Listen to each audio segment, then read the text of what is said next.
All right, we'll get started here in just a couple minutes.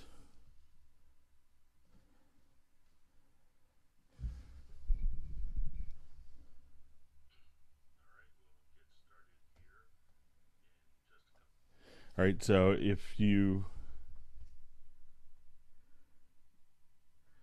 want to do a quick introduction and tell us where you're from, we're going to wait for people to get logged in.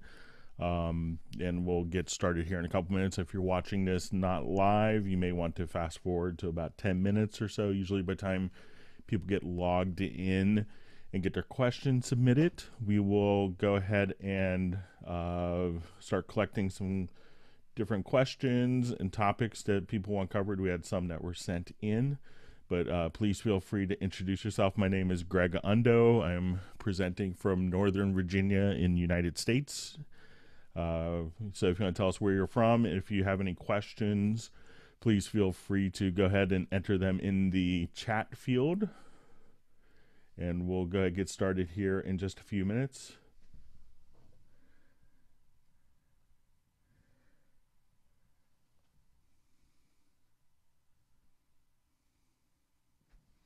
All right, so we see Dave McKay online. We have people from Pennsylvania, from Dusseldorf, Germany. I was just in Germany a couple weeks ago. Taylor from Pine Grove.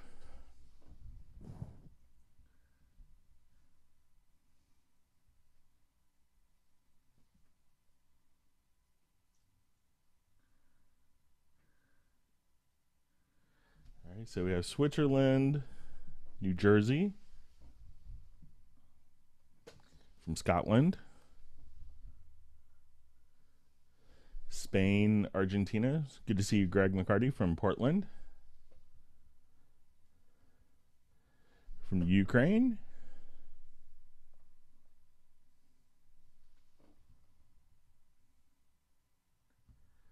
All right, Dallas. I'll be in Dallas for a clinic at Audio Dog on November 20th.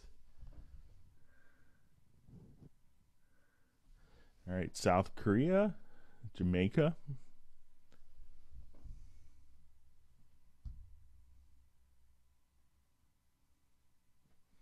All right, India.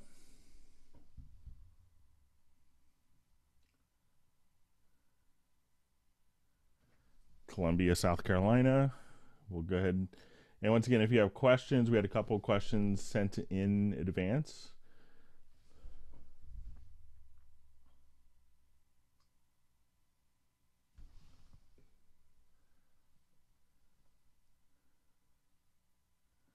All right, we have some from Havana. I think it's the first time, but they're in the States for a month. I think it's the first time we've had someone from Havana or Cuba on a hangout. That's great.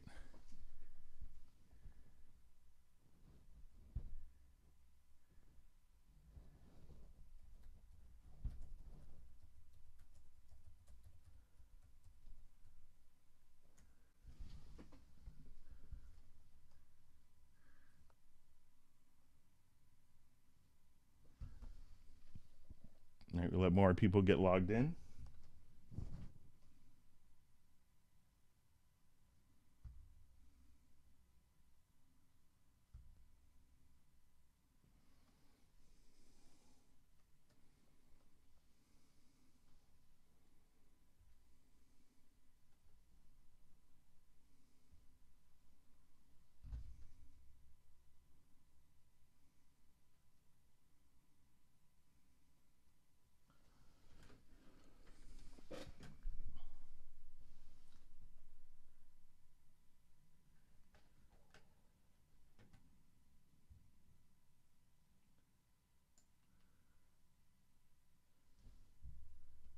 All right, so just copying over some questions from people. All right, people from Bulgaria.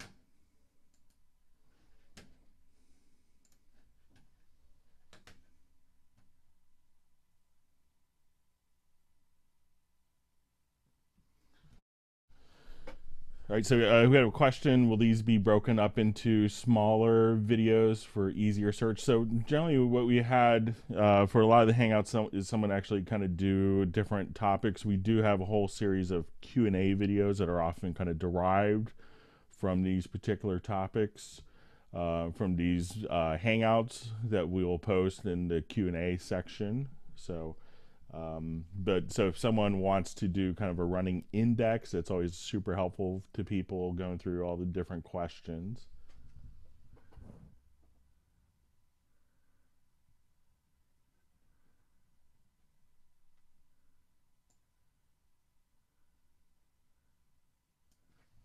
All right, just copying over some questions here.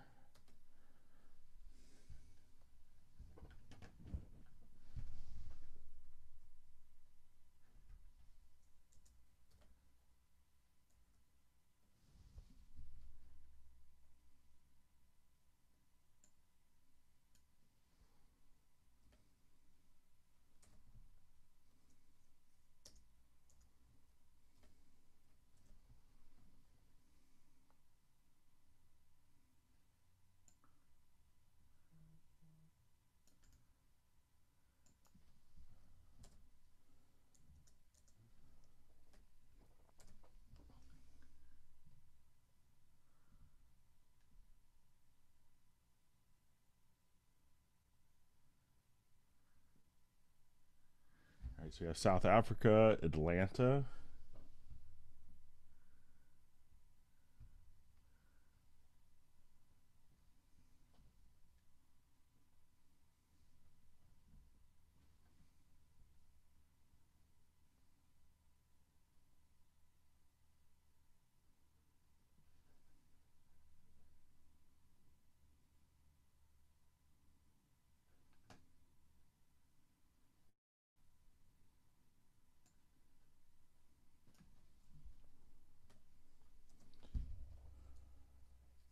All right, just copying over questions that people are submitting.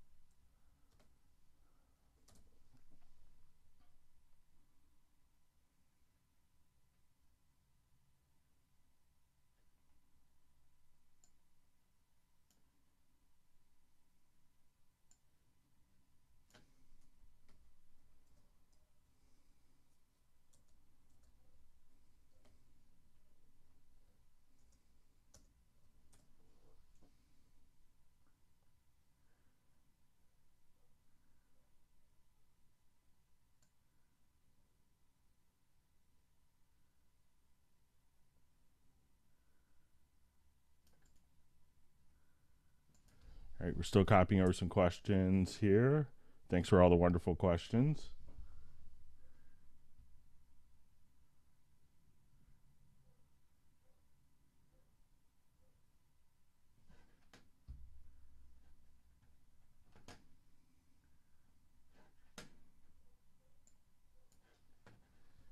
So some more questions coming in. So can everyone hear me okay?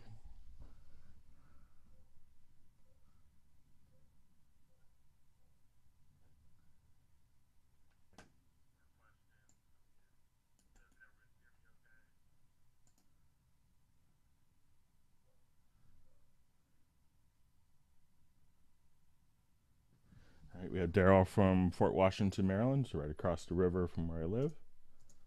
Good to see you on again.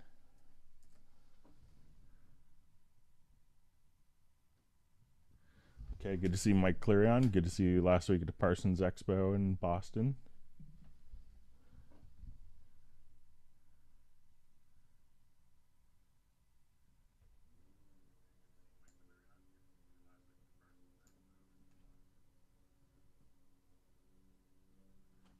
All right, so we had a question on kind of what's the overview of today's lesson.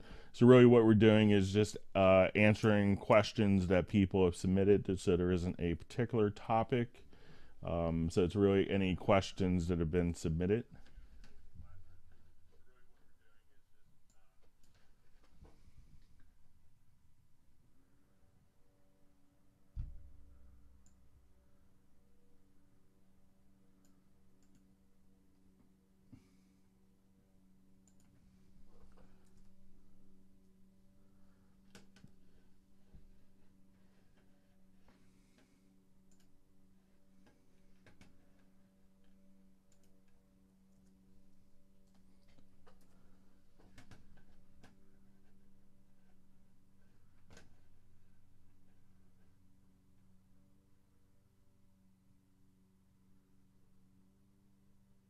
All right, so we have I just see a quick question before we get going about the latest Windows 10 update. So I think Steinberg is still doing testing on it as we speak. So, there's thousands of different components that get tested. So right now they're recommending not upgrading until for use of Cubase until they've gone through all of their quality assurance tests with that.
All right, we have from Can, probably pronouncing it incorrectly.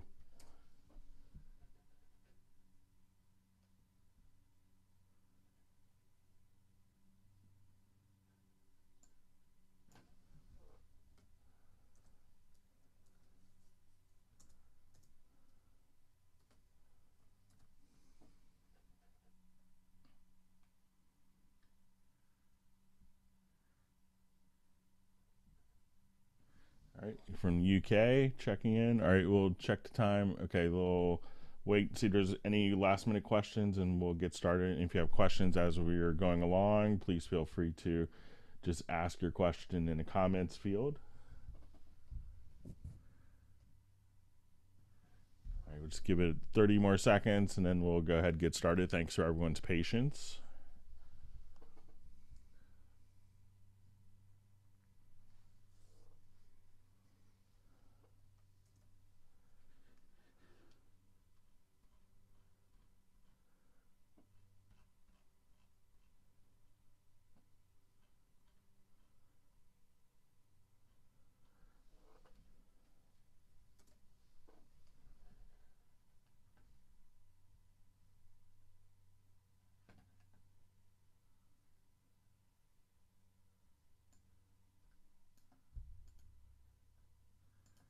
All right, and we have a couple people from Quebec.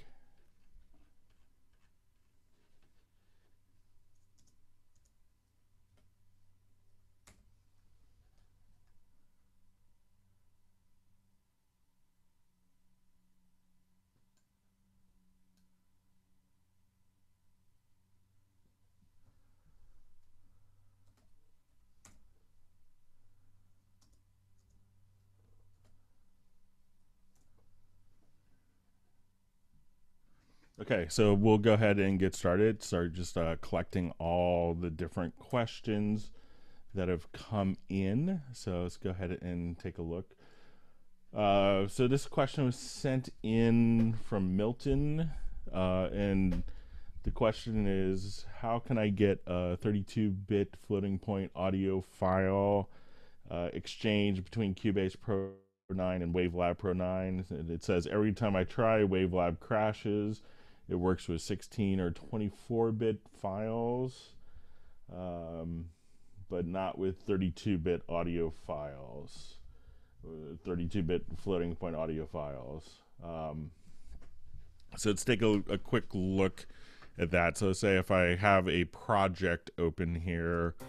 You wished it all away. I'll just turn it down just a bit here. So let's say we just wanted to export a few measures of a particular file here.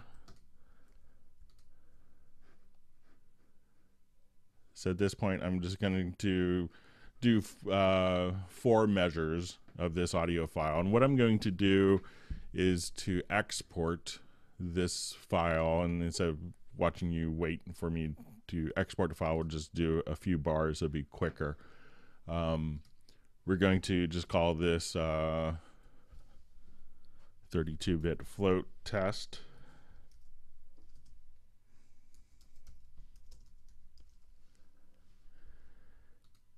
And I'm going to store it just directly onto my desktop.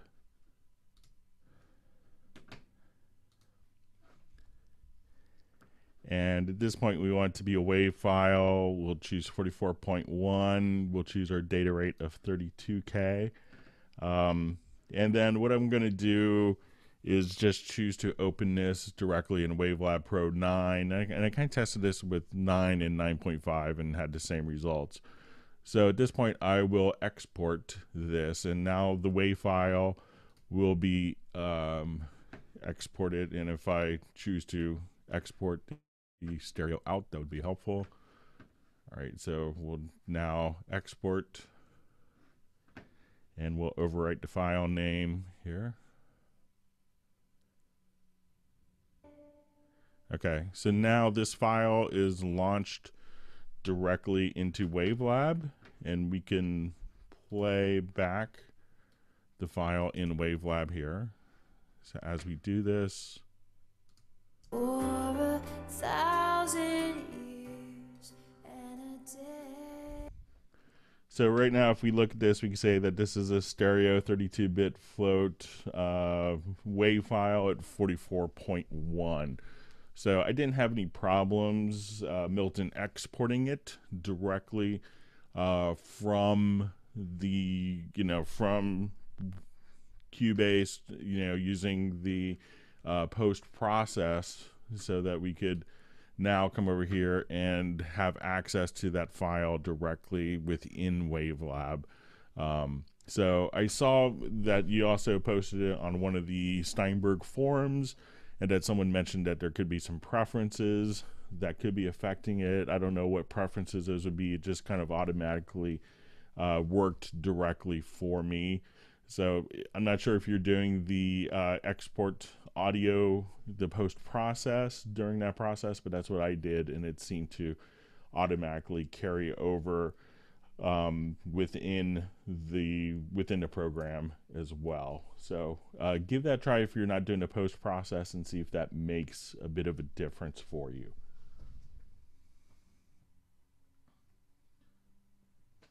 Just reading through some of the comments coming in. Still some.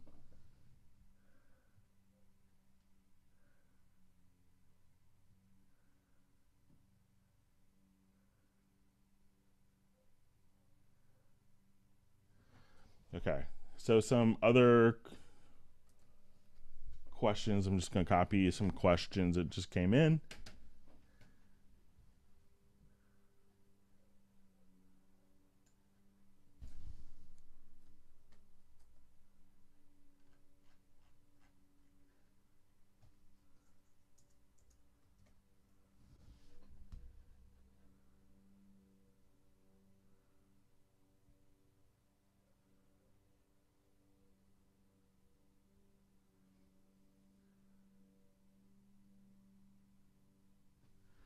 All right, so we had just a question on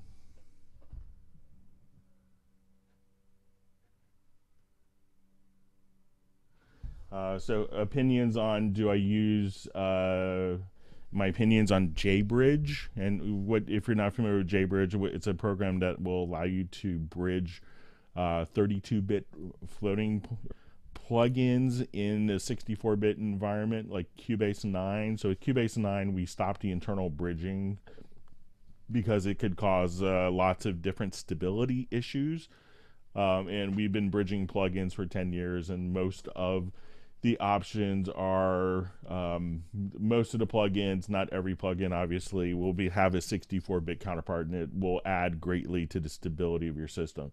If you still need to run 32-bit plugins in your system, at that point you could get into JBridge, which a lot of people use without any issues to run kind of the odd plugin that hasn't been ported over to 64-bit. Perhaps the company went out of business or whatever, but you know, it seems like it works well for most people. Personally, my system, I haven't had a 32-bit plugin on it for a long time, and I just kind of weaned myself off of 64-bit plugins when I updated my computer several years ago, and it's been running flawlessly ever since. So, but JBridge seems to be a great option for a lot of people. And we had a question kind of going on about 32-bit plugins. Let me find it really quick here. And since we're kind of on this topic of discussion. Okay, so the question that was asked today is, when the plugins are 32-bit, Steinberg recommended recording in 32-bit floating point. If plugins are used during recording, what is their recommendations for 64-bit plugins? So sometimes it's easy to get confused between 32-bit and 64-bit floating point and 32 and 64-bit memory addressing. So, you know, and the terms 32-bit, 64-bit kind of get thrown around, and sometimes incorrectly, interchangeably in different formats. So you have 32-bit and 64-bit programs, and that deals with memory addressing. So the primary difference is 64-bit plugins can go beyond 4 gigabytes of RAM. So that's going to have a lot of benefits. But if you have a 32-bit plugin, regardless, a 32-bit program, regardless of how much RAM you have in your system, it's only going to run 4 gigs of it. Now, within the audio engine, it is a 32-bit floating point engine. So that just means that it's going to allow you to have more information than like a 16 or 24-bit audio file. So with 16 and 24 bits, you have a certain amount of information to capture the audio file itself. So 24-bit has more information, so it could have more clarity, so that you don't worry about fidelity loss. And 32-bit floating point allows the audio engine to accommodate having the extra information of plugins that are used during the recording process to be incorporated within the WAV file. So it's still, so even if you have, 32-bit, if you're in 64-bit, often that's going to be, the plugins will be dealing with memory addressing and not the audio engine and how it handles the math internally. So still the 32-bit floating point files when using audio plugins during recording is ideal. So just remember there's 32-bit and 64-bit memory addressing and 32-bit floating point audio engine. And while they have the term 32-bit, they're kind of entirely different concepts. So just be aware of that. All right, just going through comments, seeing there's more questions coming in. We'll get back to our list of questions.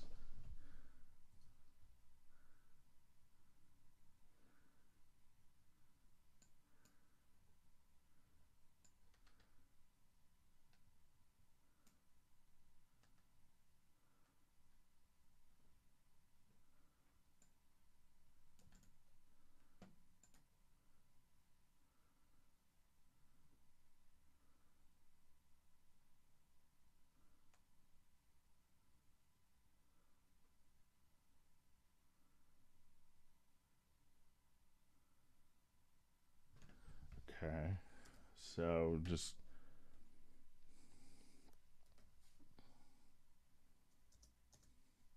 okay, so we had a question sent in from Big Tent Productions in Nashville, and since we're in Wave Lab, we will come over here, and they're just kind of asking for a mastering chain and what is a good mastering chain to work with. To make it sound kind of polished, and what is kind of a good perhaps a decent mastering chain. So let's say if I wanted to take a particular file here, and let's say this is unmastered.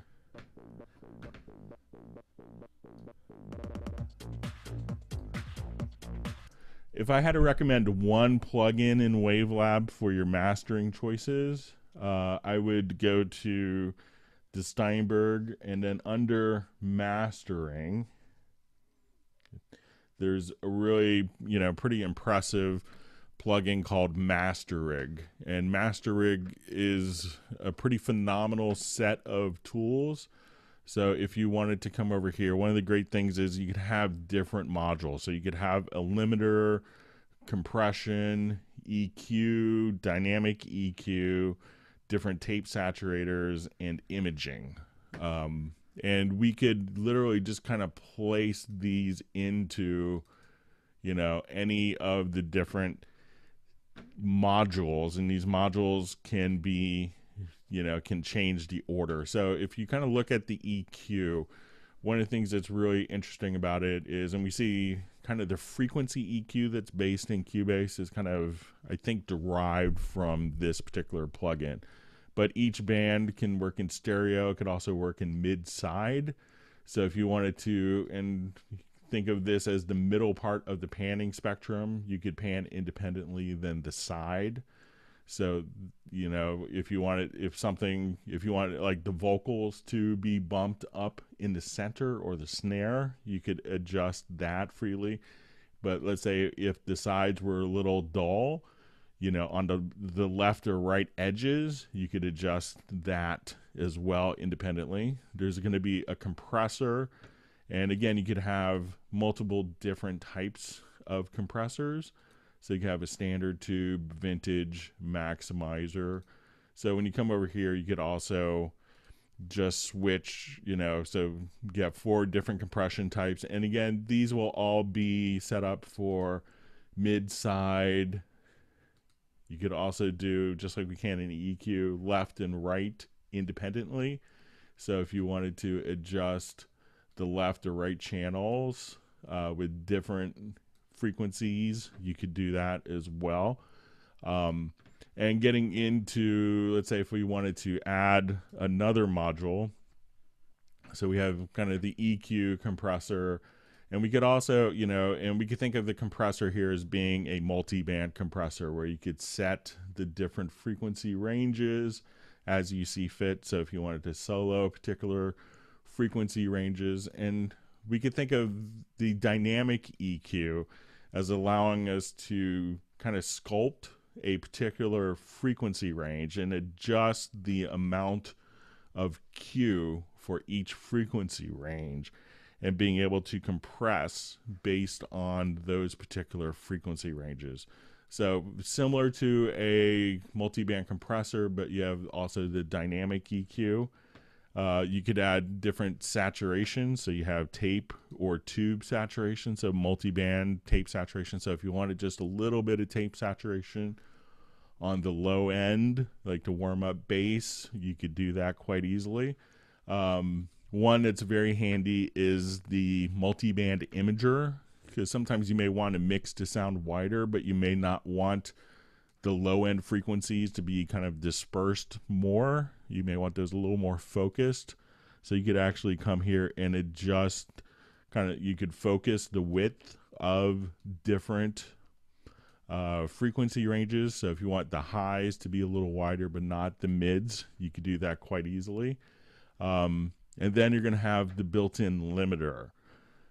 So as we come over here, you could have not only for transient design, so a multi-band transient designer, you have kind of harmonic generators where you have the second and third overtone series, and you have brick wall or a maximizer here. Now this is a plethora of different options and immense flexibility. So one of the things that Steinberg did was you could actually come over here, and there's different factory presets from a number of different mastering engineers. So if you're like worried about not having a good starting off point. You know, you could now just load up different presets where different mastering engineers for different genres can really, you know, have this and kind of make a big difference. So I just randomly threw on this preset. So let's go ahead and listen to it with and without.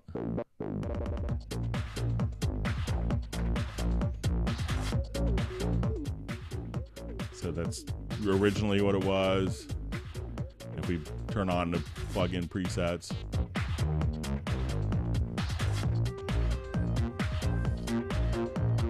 so if I wanted to,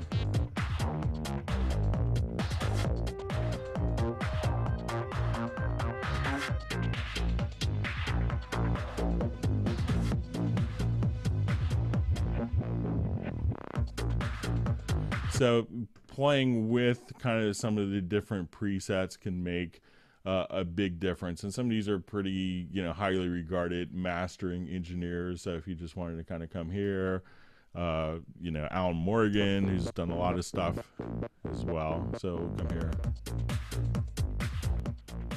So without,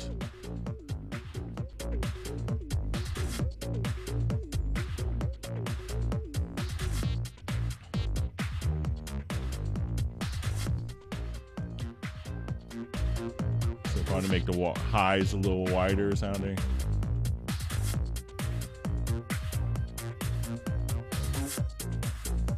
And increase their width of this particular band.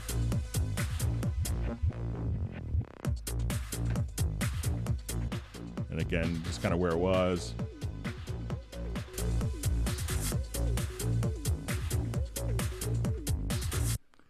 So that's a great plug-in to start with. And, you know, for many of my mastering engineers that are into it, this is kind of their desert island. This would be all that they would need to really sculpt the sound in their mastered project. So if you haven't really explored with that, spend some time and, you know, work with the master rig.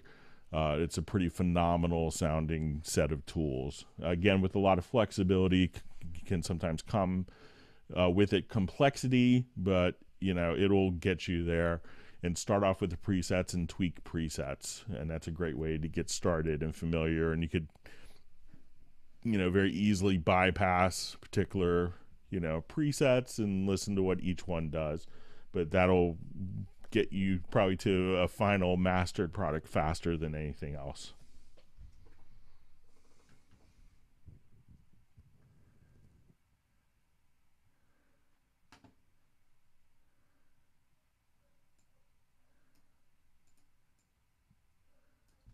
Okay, so I just saw a question pop up, why we would put, and this is in Cubase, let me just toggle back to Cubase here, why we would put an insert on an input channel versus an insert that's on a particular channel. So when we go to, let's say, our mixer view here, I don't think I have any input channels. Let me just go ahead and add some input channels from my VST connections. If I pull up the correct.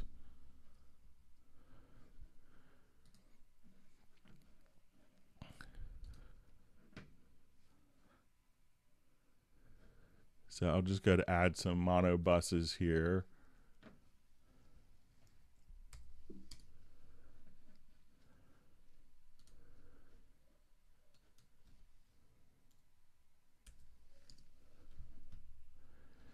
Okay, so now when we go to our particular mix console, we can see input channels, and this could be kind of confusing for people because on the input channels, we could have inserts and EQs as well.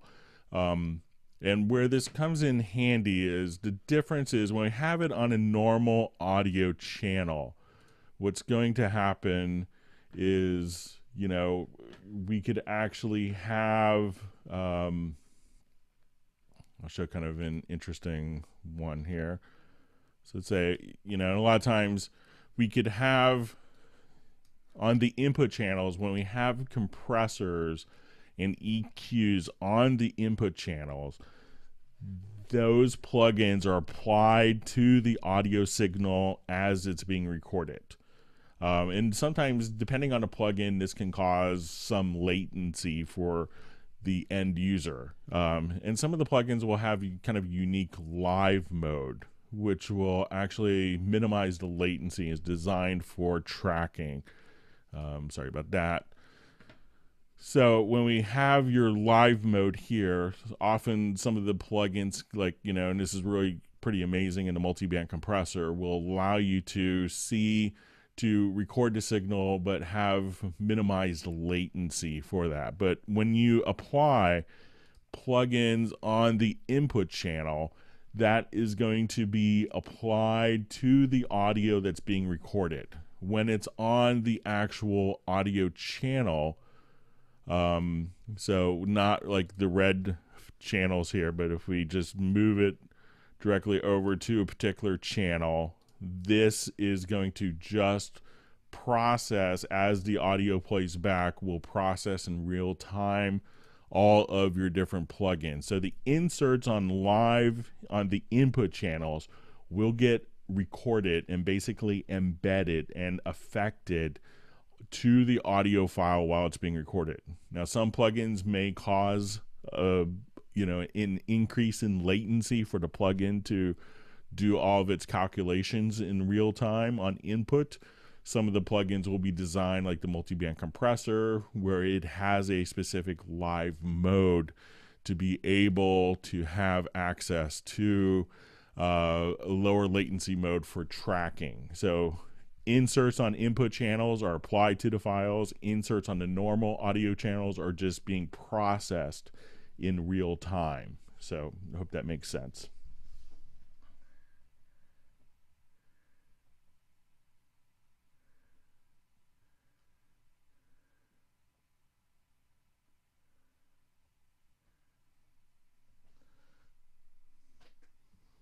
Okay, so let's read through some of the questions.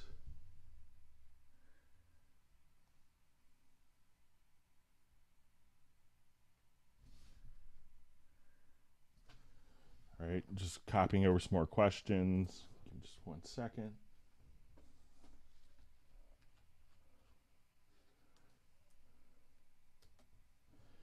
Okay, so another question we have is, how would I add a stereo effect send to a mono audio track?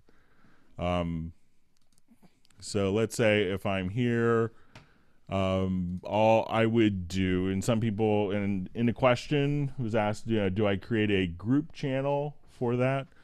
But really the easiest way is, let's say if I wanted to add a delay to this particular vocal track here. So let's go ahead and listen to it. You were the party, the big event. I was your everything. So I'll take this track here. I'm just going to go to my sends. And the fastest way, and I see people like really confused on this of how to take different, I see people, converting it to stereo and trying to do it. But if you just right click into sends and we say we want to add an effects channel to send to, I'll just now come here and let's say we'll put a ping pong delay on, and we'll make this be a stereo effect. So the effect channel will now be put directly underneath. It's going to be turned on, and now when we have our delay,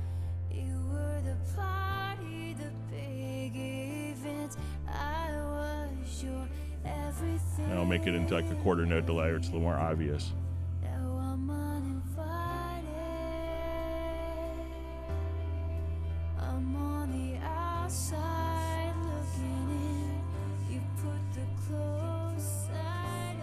So really, all you have to do is just, right click, add an effects channel track, and then that could be in mono or stereo. You don't have to add any groups. You don't have to convert a track that is mono to stereo or vice versa.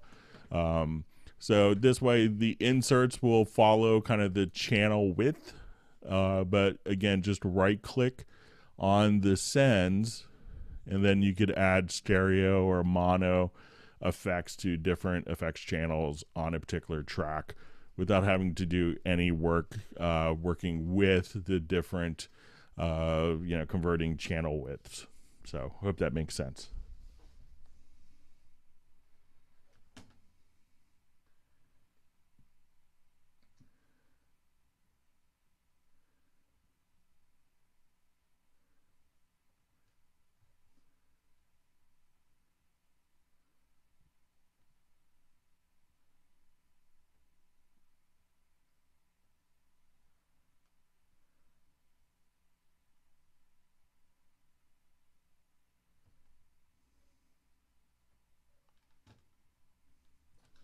Okay, just going through some of the questions. Thanks everyone for wonderful questions sent in.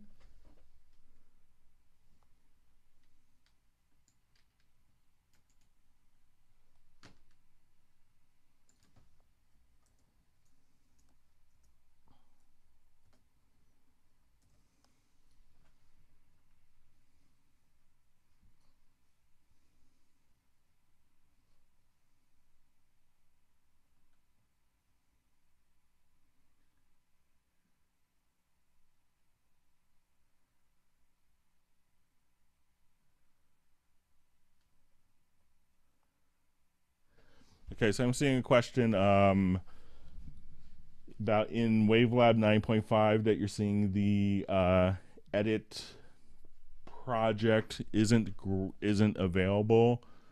So I'll just jump back here to Wavelab.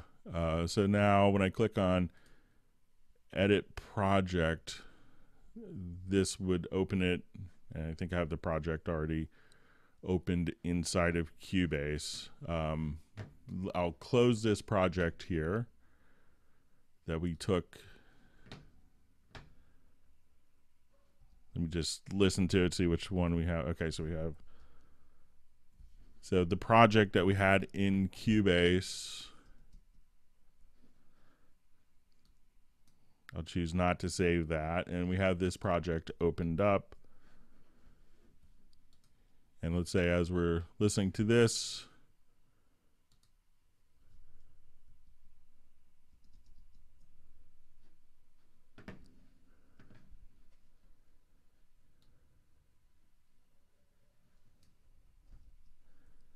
so if you don't see that available, it could be that you maybe didn't. I think that link might be set to if you actually did the post process in Cubase.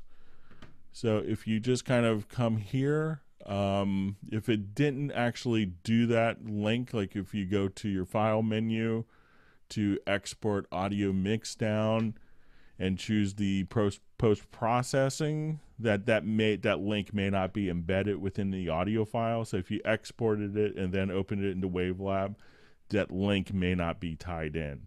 So make sure that you did it through the post process. And if you haven't done it through the post process, just leave me a little note in the comments field. But I think it's going to need that information for that metadata to be associated with it.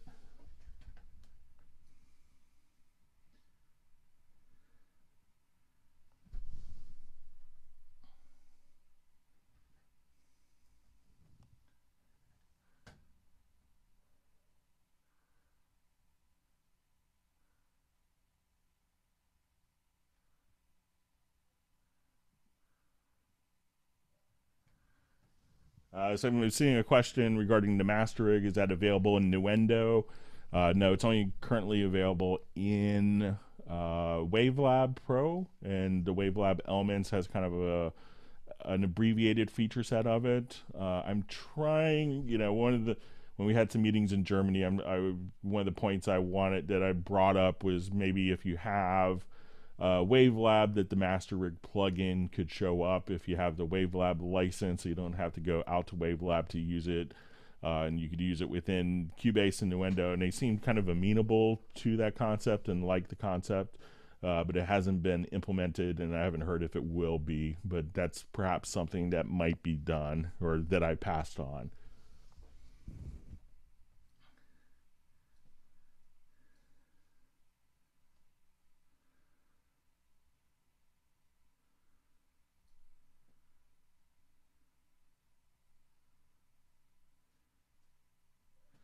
Okay, so we're seeing a question on the Italian Symphonic Orchestra on if the different values are, how to automate them for to get kind of the expression control. So let's see, I think I have a project that will show that. Let me just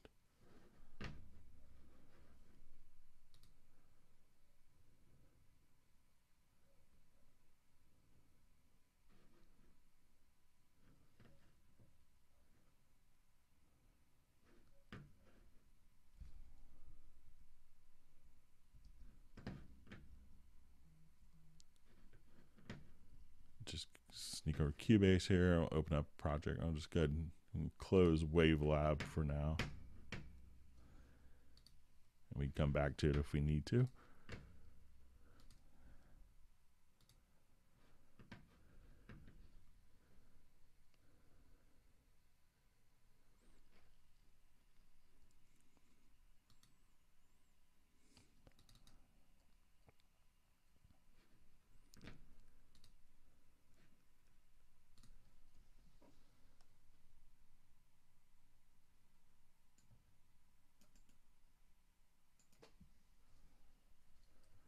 Okay, we'll get the orchestra loaded up here and then copying over some more questions.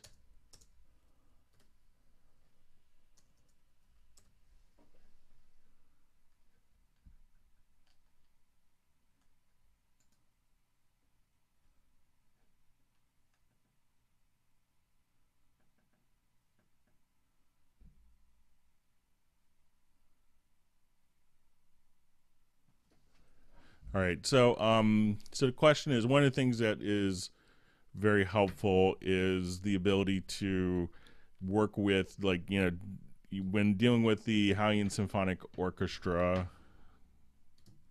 is to be able to come right over here and we'll open this up just so you can see it. So all these are playing back. I have it currently in Italian. I could also do it in Italian Sonic SE. But when we come here, one of the things that you can do is have an expression controller. So, and we'll show where you can get this set up. So if we go to edit, you have this expression controller, and usually by default it's set to modulation. So what this will allow you to do, and when you actually look at my parts here, I can see that we're going to have modulation as just a control here. So as soon as we look at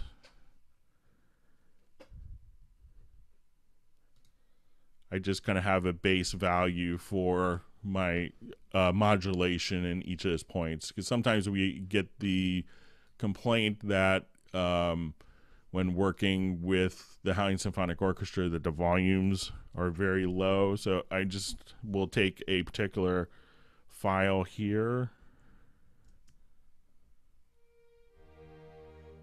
and I could send modulation. So I'm just going to move my modulation wheel. And you could control kind of the expression, kind of, or the levels and switches, how it switches between the different samples.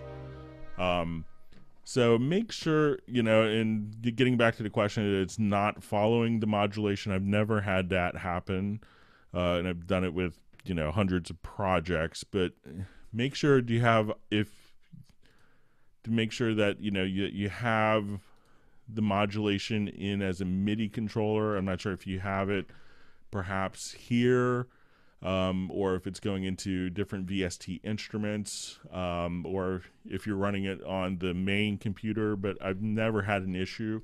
But if you have a project where it's not being recalled, you could email it to me at clubcubase@steinberg.net, and I'd be happy to kind of take a look at the project for you. But I've never had any issues of it not seeing the modulation data. But make sure, one, that the modulation data, you know, is coming before the notes. that could make a difference sometimes if it's, before or after notes, or the note comes slightly before. Excuse me. But that, take a look to make sure that, you're sending the modulation before, or if it's not being, if it's in a different MIDI part, maybe you have multiple MIDI parts on a track and it's not in one MIDI part. But, you could also kind of take a look at a particular, you could select the track and go into your list editor, and you could see, if you have, other conflicting modulation data. So we have continuous controller 1, and that's going to be your MIDI CC message. So see if there's any other MIDI CCs that are kind of causing that to cancel out. And also make sure, sometimes the patches in the Halion Symphonic Orchestra can, sometimes be set up for different controllers. So sometimes it might be set up for expression. So if you're doing, if it's looking for expression and you're sending modulation, that could be an issue as well. So, but if you want to send me a project at clubcubase@steinberg.net, be happy to take a look at it for you. And if you accidentally quit Cubase in the middle of your Hangout, that's what it looks like. Sorry about that. All right, so we'll do some more information here.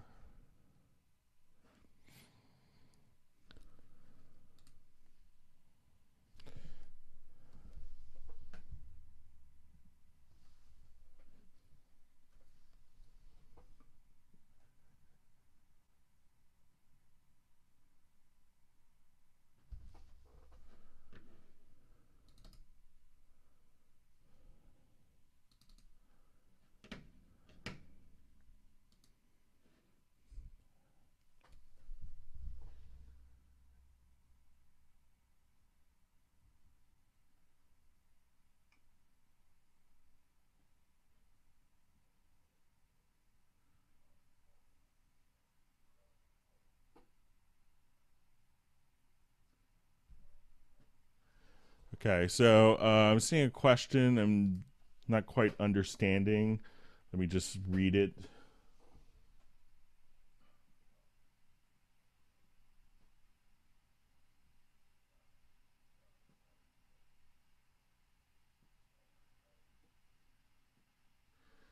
Okay, so, and I think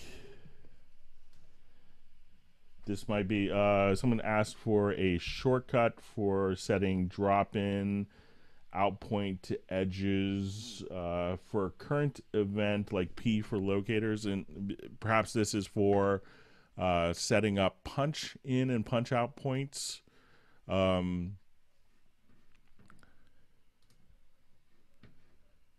So, depending on your Cubase version, you could, if this is for punch in and punch out, and maybe I'm misunderstanding it, but if you go to the transport, you could activate punch ins and punch outs to the selected range. So let me see if there's a keyboard shortcut for that.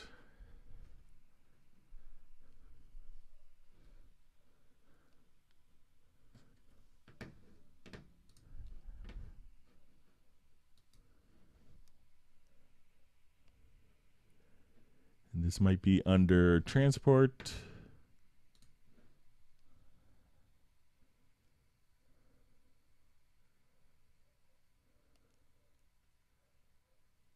So you could come over here to the selection range. And what you could do is basically, and again, if this is for that, you can set up a key command, and under transport, you can now set up, and this came in 8.5 where we had punch points. So now we could say we want to do our punch points. So before, the punch points were always tied to the left and right locators.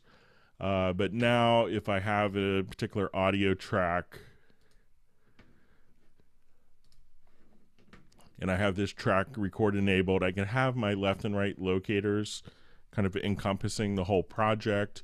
And if I wanted to just punch in on this particular track as we play, we could set your punch points based on range. So now if that's record enabled, as soon as we get to that point in the song, and I'll just make this a little, so as soon as we do this, we'll have our punch in, and then when we get to the end of the range,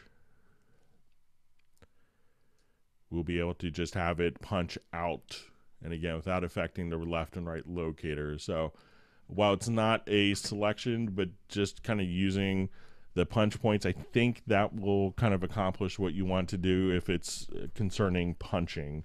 But I'm not quite sure from the question, but if not, just let me know otherwise.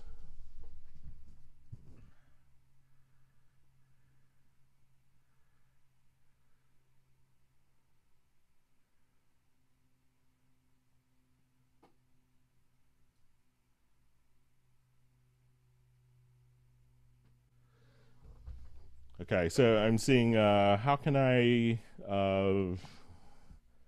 automate the tempo record slider with a MIDI controller. I don't think that this is possible, but let's take a look if it's maybe in the generic remote control.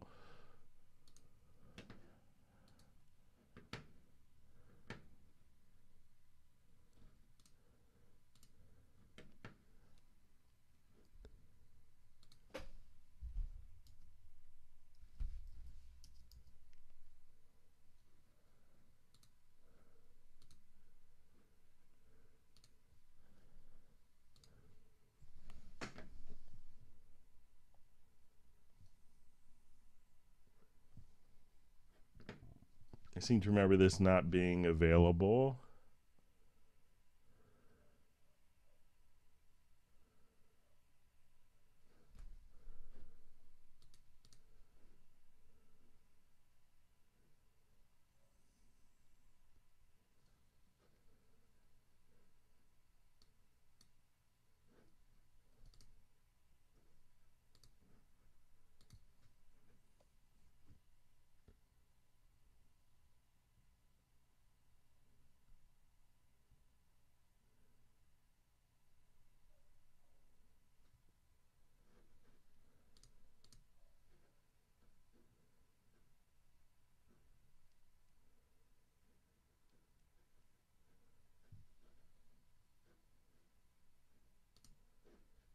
Don't think it's going to be under here. We'll take a quick look just in case.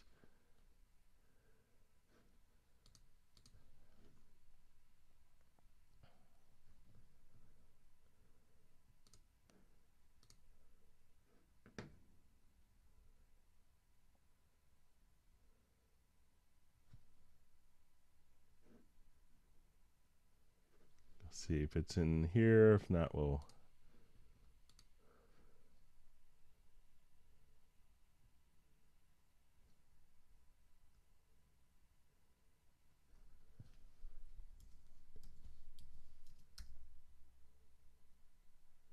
yeah, so I don't think it's available to automate externally, but I definitely kind of see the need where that could be handy.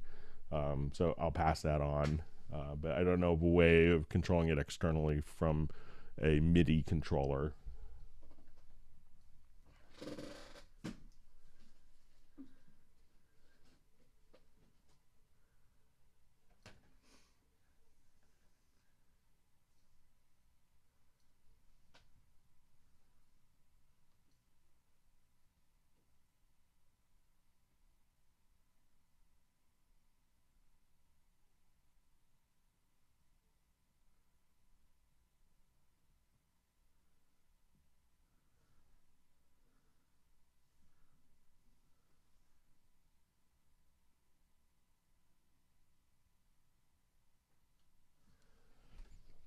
All right, so we had a question on doing a quick way of reducing, like probably on a particular vocal track. This is where Mike Cleary asked.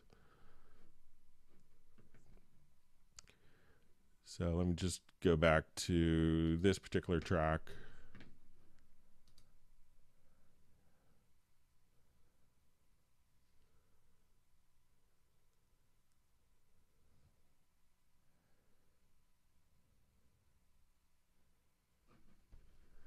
So, you know, what I've done, and this kind of, I also saw kind of this question in if we had uh, like clip-based volume control, like another program, and, you know, we've been doing this much longer, but you could just grab the top center and be able to adjust your clip gain just that easily. So what I often do is just, you know, and let me see if I have the macro on this computer. I may have it on a different computer.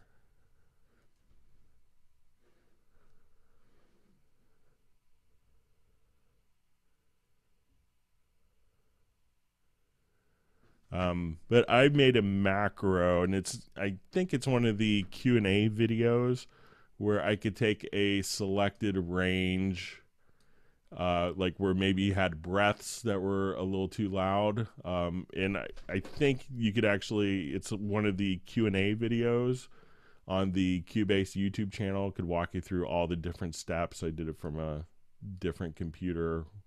And what that would allow you to do is to just kind of take that area, split it, and then automatically knock the clip gain range down by 12 dB. So you could do that manually if you wanted to. One other trick that a lot of people miss is just if you have that in automation, if you select the square wave, you know, if you wanted to take out, I'll just turn off my snap here, but let's say if I just wanted to, within my automation, you could also just hold down, I think it's maybe Alt Shift, and then you could just do kind of 4 points. So let's say I have like an annoying breath right here. So what I could do is just hold down Alt Shift and select my square wave tool.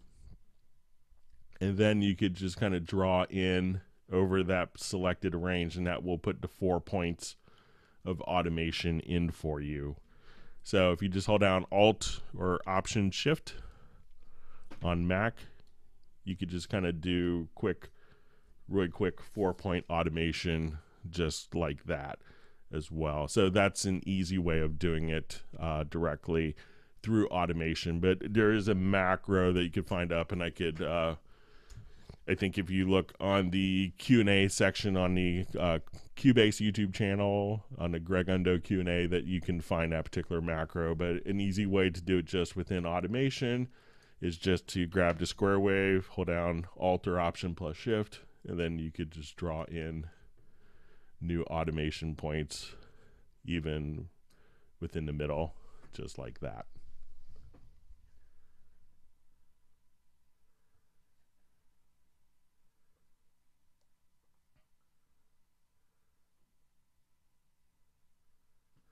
Okay, so I'm seeing from Nick, should we Option plus Command click all effects channels so that we solo tracks, we still hear effects? By default, I think it's set up that way. So let me just switch over to another project here.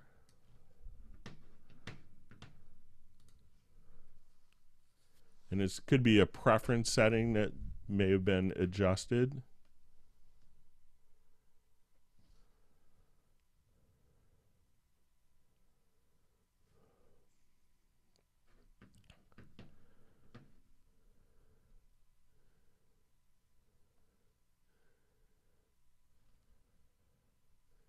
So it's just fine. I think there's maybe a sax solo, so that would probably have some.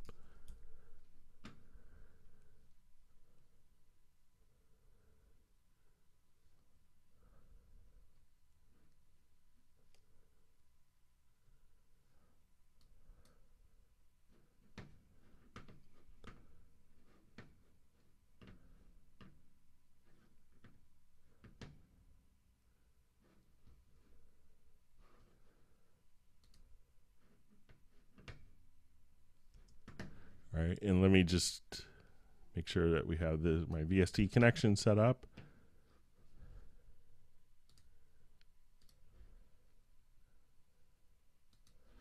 Okay.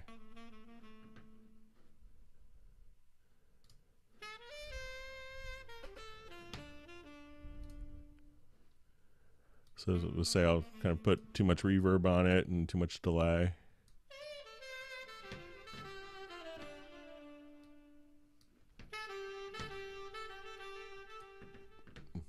So by default, let's listen to it in context.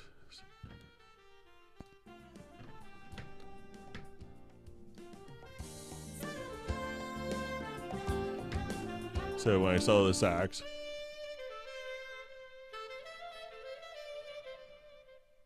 that the effects are soloed with it. So anything that it's kind of being sent down the line, and we see our different effect send returns here in our groups, they're automatically carried over in the solo. And if that's not behaving for you, I think there might be a preference inside of Cubase. Let me see if it's in.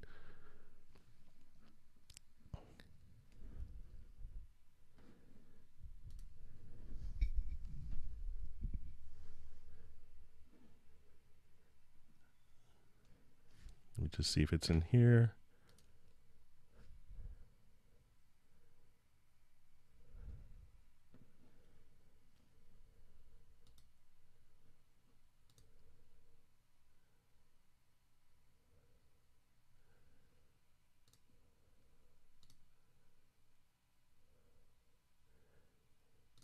But I think it's kind of does that by default, Nick. And if you have any other,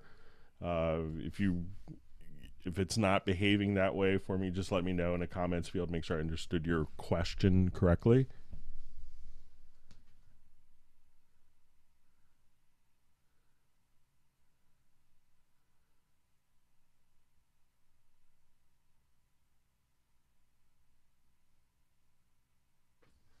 Okay, so I see when copying one part from one track, it doesn't keep the same name or doesn't reflect the name change. So let me just add a quick audio track here directly below this one. And let's say we have this part named saxophone. So when I copy this, I'll just hold down my Option or Alt key. And if you wanted this to change the name, because that is the name of the part that you copied. So let's say if I come here, and I think if I hold down the Shift key and hit Enter, that will automatically kind of rename all the selected parts on that track. So I think it makes sense for it to carry the name over. But this way I could rename it and then in the description have the former name. So again, just double click the name, hold down the Shift key, and then hit Enter, and that will rename all the selected parts on that track.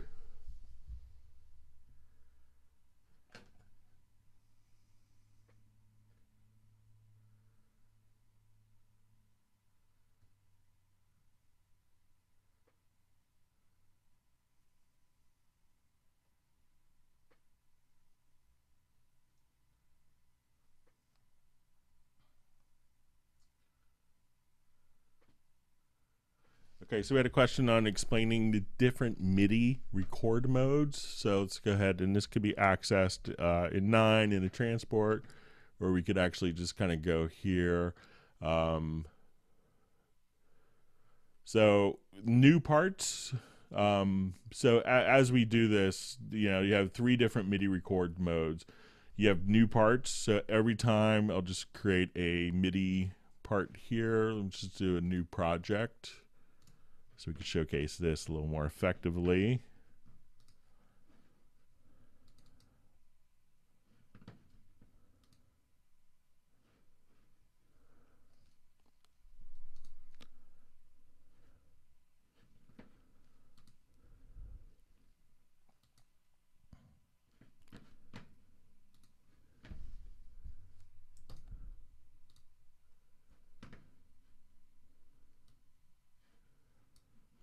So I'll just do like a 1 measure or 2 measures here. Okay, so if I record, and let's have we go to our transport, and we'll go to our MIDI record modes. So we could just have it set to new parts. And let me just lock the punch points to our locators. Okay, so now if I put this into like a cycle record,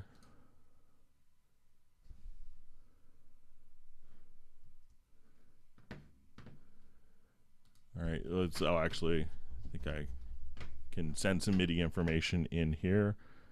So let's just,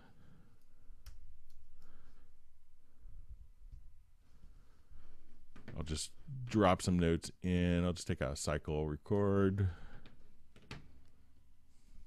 Okay, so as I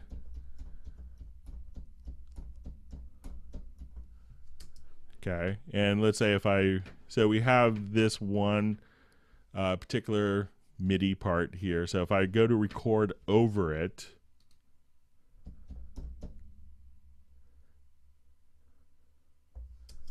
and we have it set to new parts, what I could do is I could navigate between the two different parts.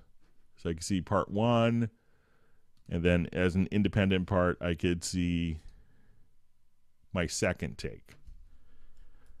Now, if I wanted to not have that, so that's what the new parts will do. So it'll stack independent parts on top of each other. But when we go to our transport here, and we go to our common MIDI recording modes, if I merge, let's say I just now record, I'm just going to hold one note here,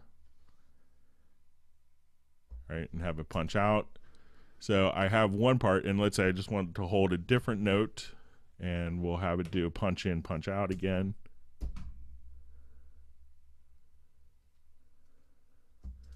So those two events are now going to be merged onto one particular part.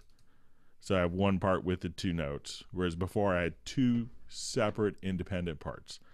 So now we go to our third mode, and this is replace.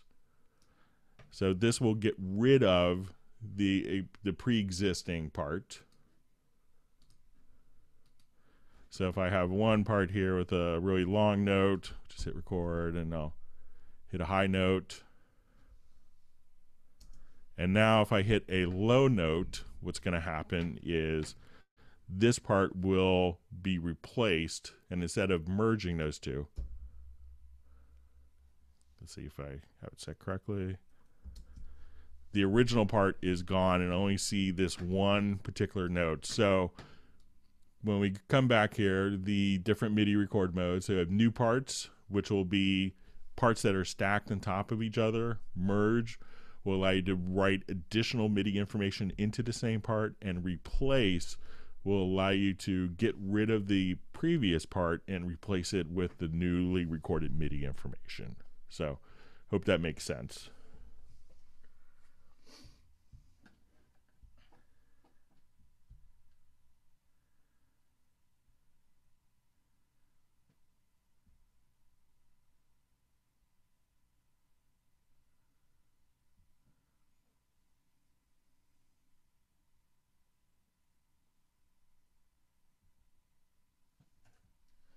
Okay, so I'm just seeing a question about, please explain configuration with Cubase 9 and machine. So I don't have a machine unit, but I believe it's just going to show up as a standard plugin here. So let's say if I just wanted to, open up any particular plugin, you could just open it up and use machine as the control interface to input the MIDI notes and probably switch between patterns. But I don't have any copy of machine or the hardware, so I haven't really worked with it, but I believe it's just going to work as a standard VST instrument and a controller that's kind of integrated, tightly with that particular instrument. So I think running it, using that as your controller for after opening the plugin should really kind of do the trick.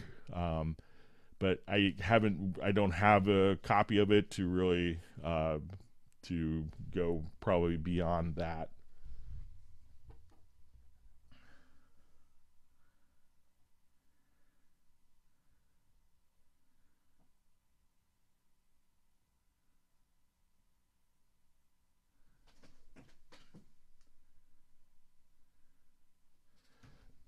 Okay, so seeing question.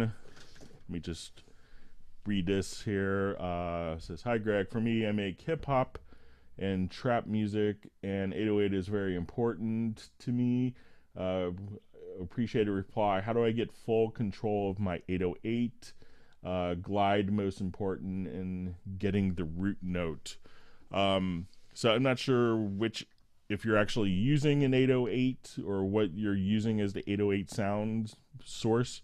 So it will just record. Cubase will record the MIDI information. Sometimes that could be recorded as MIDI continuous controllers, or drawing in pitch bend to get the actual root note. But I don't know exactly where you're getting the 808 sound from, if it's an actual 808 or if it's like one of the new reissues of it. But it's could vary, depend. The 808 kick is in like 1,000 different instruments, and each of those could approach it a little differently. So perhaps if you let me know which particular instrument you have, I might be able to go to town. If you had it in, for instance, if you have it inside a Groove Agent SE or Groove Agent 4, it'd be really kind of the same thing. Let me just load up a kit here.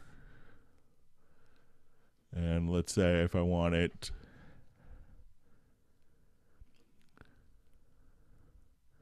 more kind of like a hip hop.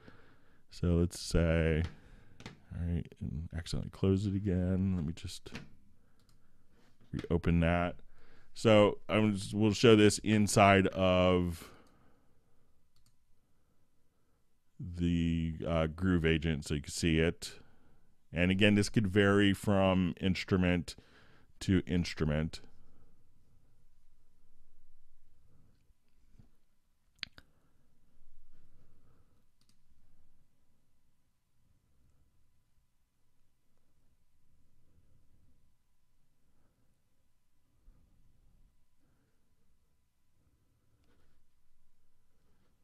So just do a new project here.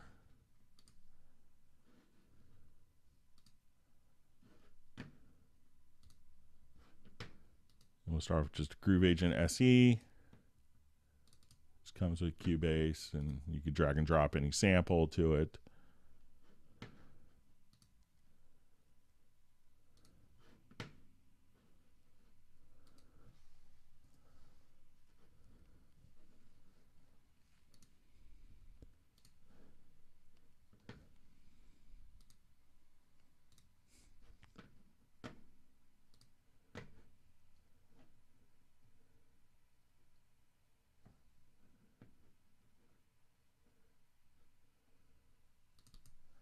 So we'll see if this has kind of a 808-ish kind of sound, or imagine this is kind of what you're doing. So if you want to just take the kick,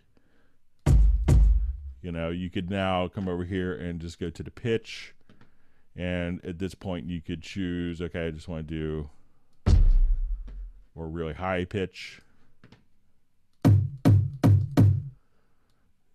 And you could also kind of do some interesting envelope controls for pitch inside of Groove Agent SE.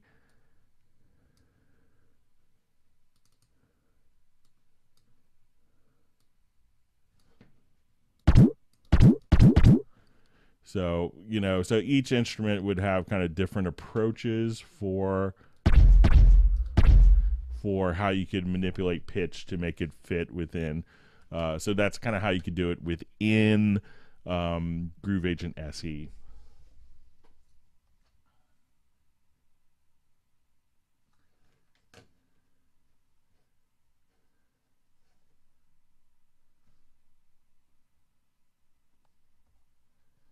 Okay, just copying over a couple of questions here. Thanks for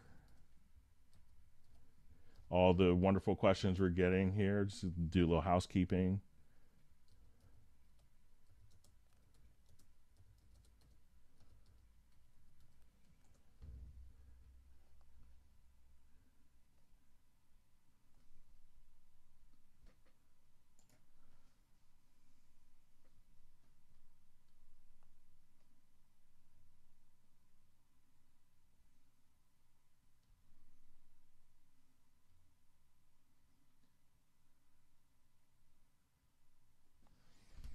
All right, so we had a question emailed in about copying like a range of information in MIDI, but we also wanted to be able to copy if there was a pause or a period of time without notes. So let's say if we had a MIDI part that looked like this, and we'll just go ahead and draw some notes in.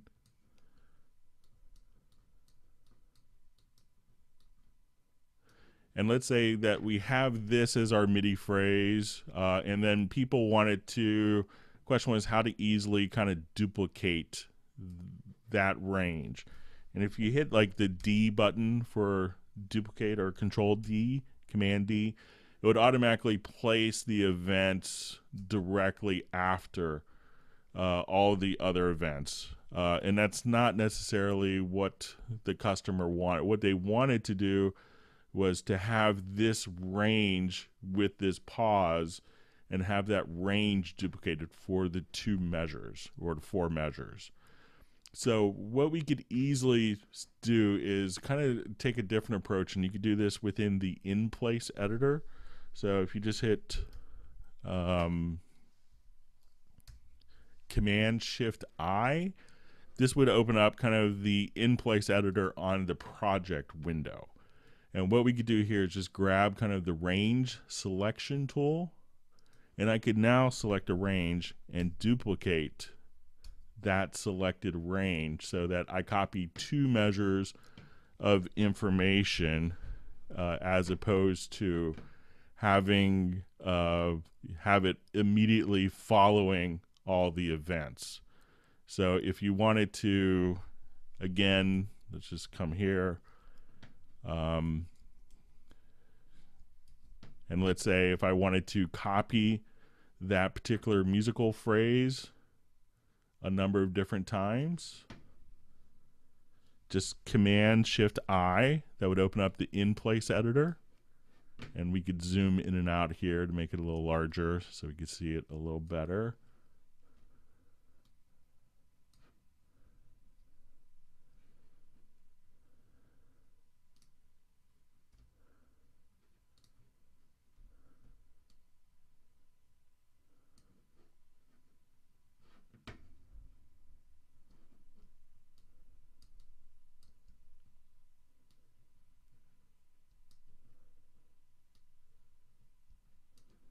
So now I will select the range of 4 bars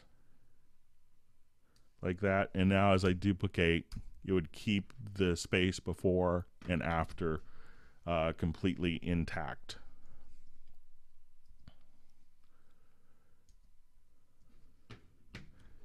All right, so we had a question about renaming MIDI controller lanes. So let me just go back to that.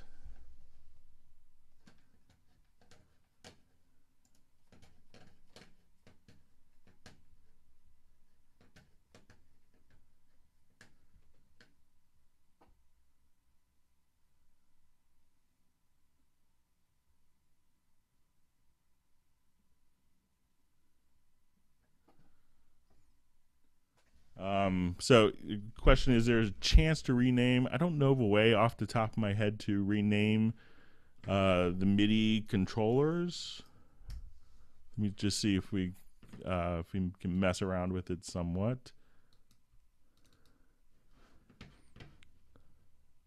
So let's say if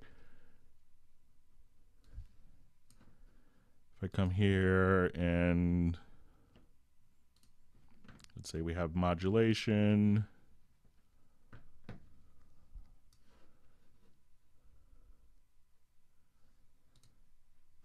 And let's add velocity and let's say some main volume, or let's do expression.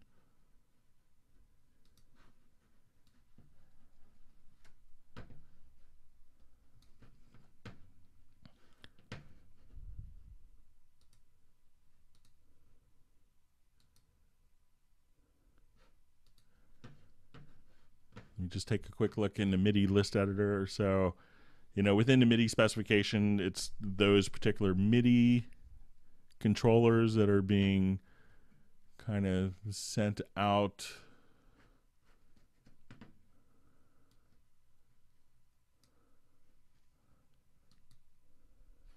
But I don't know of a way to rename the controllers other than the MIDI information that's been captured. I could play around with it a little bit after and see if I could come up with something, but I don't know of a way to rename the events or the MIDI controllers.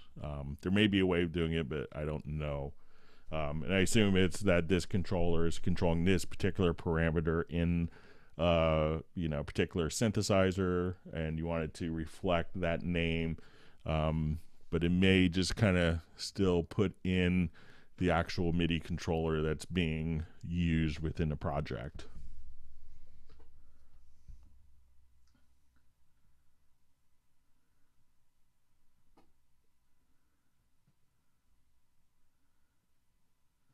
Okay, so we had a question about, is there any way to visually see which tracks are conflicting or kind of in the same harmonic space within the track? And this is kind of a thing that's, probably every mix engineer, runs into, fitting like similar frequencies and making them sit together within a mix, and finding out conflicting information. So one of the things that you can do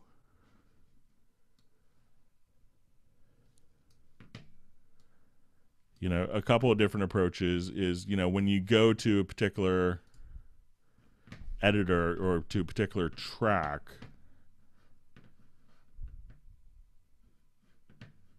just fast forward here just a little bit.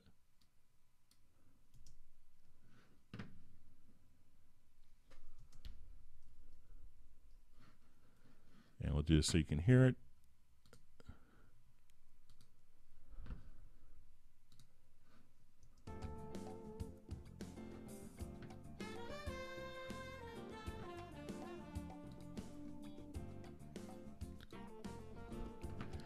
Within the EQ section, you could see which frequencies are currently active on a particular track.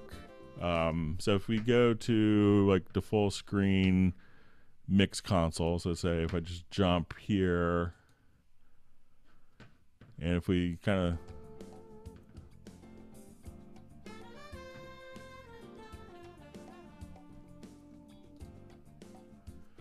you could click on the EQ view in a particular track and see the frequencies here. And this may not be as kind of diagnostic for sitting in with a mix, but that could give you a pretty good idea of what's going on with a particular track visually with the frequencies.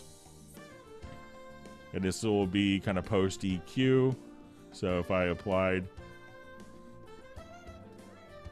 a lot of EQ, you can see the original frequencies here versus the brighter colors being more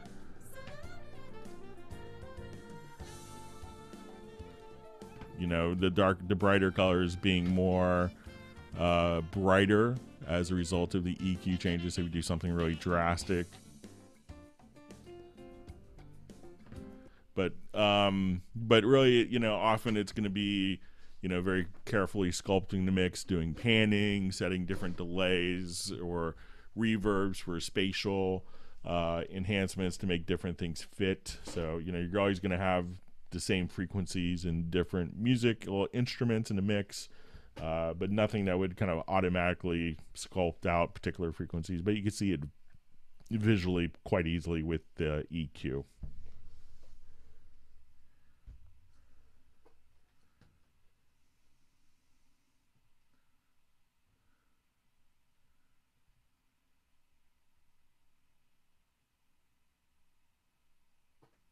All right, so we had a question about creating your own external IRs for use inside of like Reverence. And it's really, any program that records audio can do it. And if you're not familiar with it, there's two different types of reverb. There's algorithmic and convolution. And convolution actually uses a sample of a different hall. So when you get a reverence, this is a convolution reverb. So here they've actually kind of gone through a number of different music environments. So you could just come over here and say you want to go to like Viennese concert hall. So we could say, okay, let's go to Austrian concert hall, and you could kind of get an idea of the environment. And this is an audio recording of the room. So some people will clap their hands and capture the reverb. Some people will pop a balloon and capture the impulse response. And any audio that records Wavelab or Cubase, you could just have your different impulses captured as a wave file, and then just simply import that wave file directly into Reverence and have access to it. There's some people do all sorts of different things. Like a balloon pop is a pretty good method where you just take out the initial pop and then capture the tail of the reverb, and people will set up different microphone techniques. But really any audio program can capture the wave file and be able to at that point have it as a wave file that could be imported in. So there's all sorts of different techniques for capturing impulses, but Wavelab, Cubase, Nuendo can import them, and then you could just have your own different concert hall.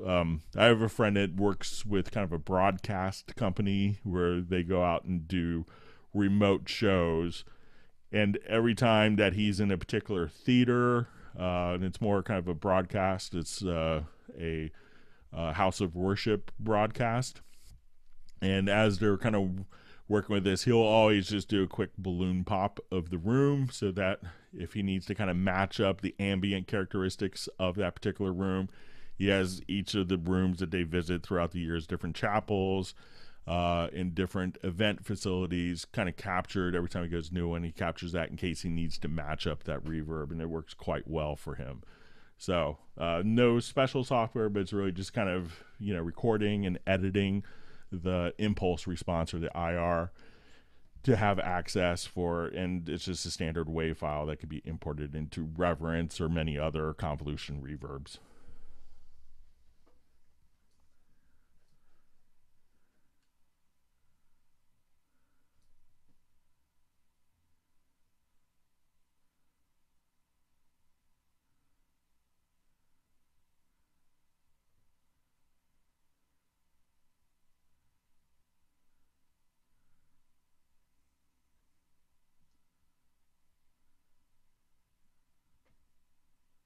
All right, just going through some of your questions. I kind of skip down to the bottom. We'll get through all these.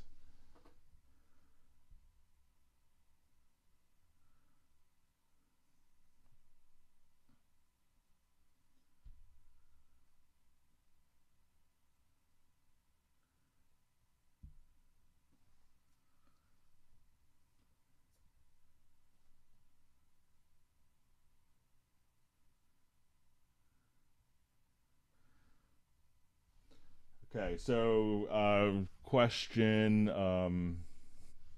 asking if I could explain, please, if there's a way to export multiple tracks at 0 dB and no sends and no inserts. So you could, set all the channels to 0 dB in the mixer, and when you go to export, if you come here, you could just in the mix console, and it's one of the little settings here, and it could be under, I believe it's state buttons. Yeah, so if you right click, you'll see state buttons, and it's probably not the best name, but there probably isn't a good name. And here you could actually bypass inserts, EQs, you could do the channel strip, or sends. So you could just do that globally before exporting, and that should do the trick with, so, you could set all, you could set all of them to 0 dB and then just bypass inserts.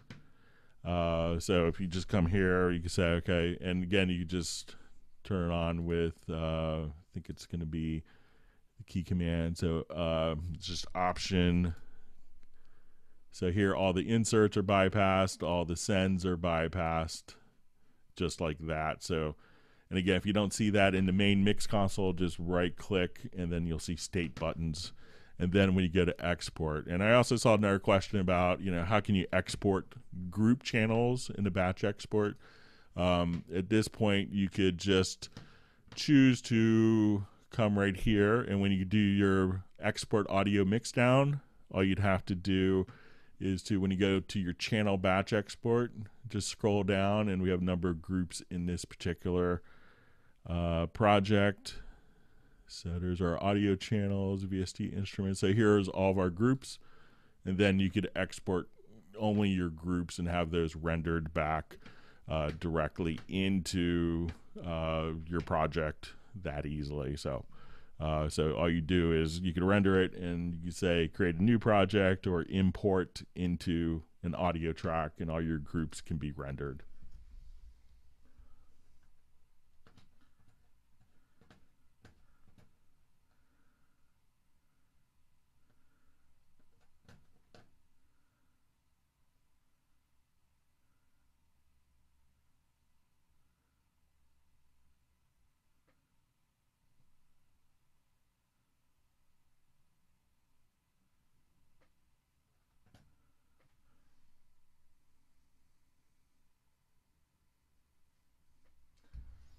Okay, so we have a question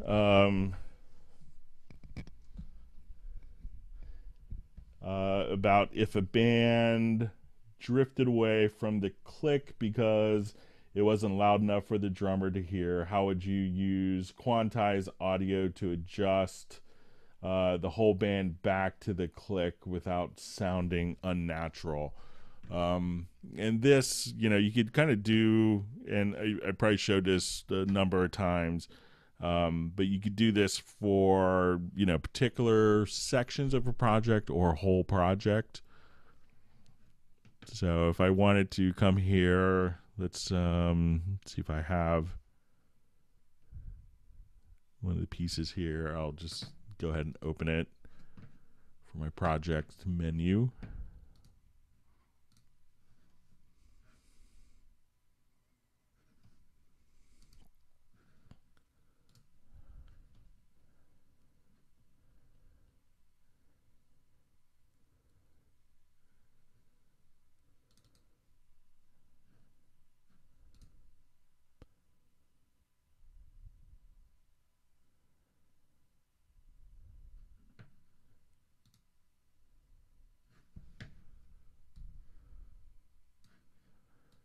Okay, so let's say we have a project here that wasn't recorded with a click.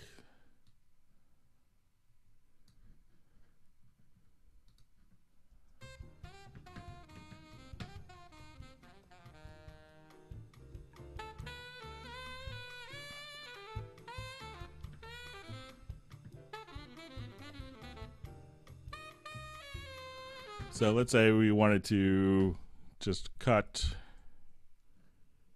all the parts here. So I'll just let's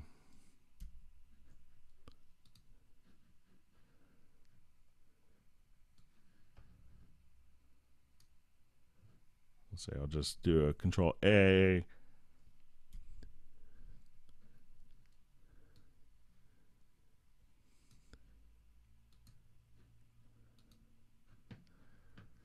So at this point, what you could do, if this is kind of following the click and this section isn't following the click, and this part is we could go and come here to the overheads. Generally is a good source, or a kick or snare, and select that and just do from the project menu a tempo detection.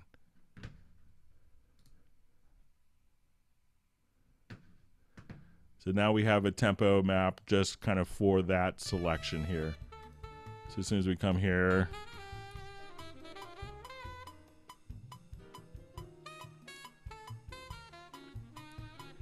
And I just want to find, like, let's say a downbeat here.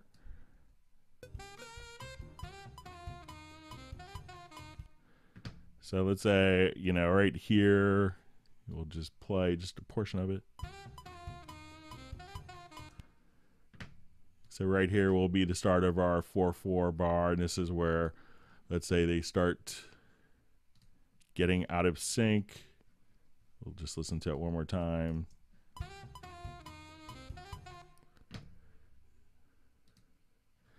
So at that point, we could have our, all of this information kind of tempo stamp. So it creates a signature track, and sometimes it's helpful to just, place the downbeat on a 4/4. And then at this point, it will also create a tempo track. So at this point, what I want to do is select all the areas where the files have drifted. So let me I'll just also cut here.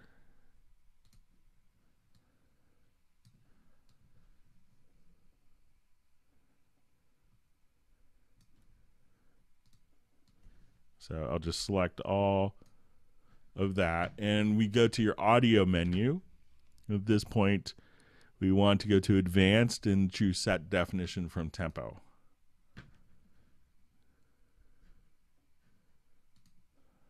So we'll hit OK. And this will take just the middle portion of the audio files here and embed all the different tempo changes.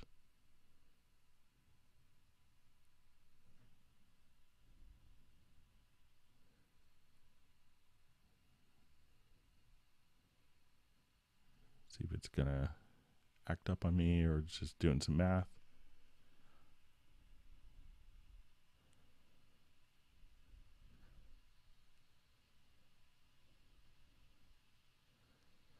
And then once that's done, we see this little eighth note here.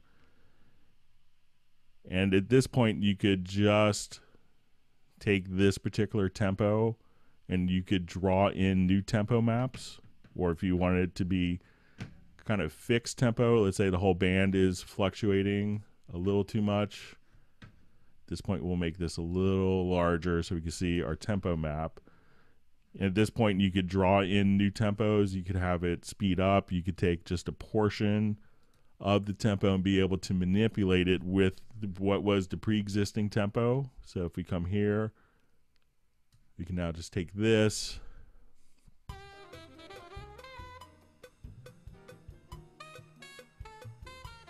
and let's say this is the tempo or the original was before. Or if you wanted to drop it down to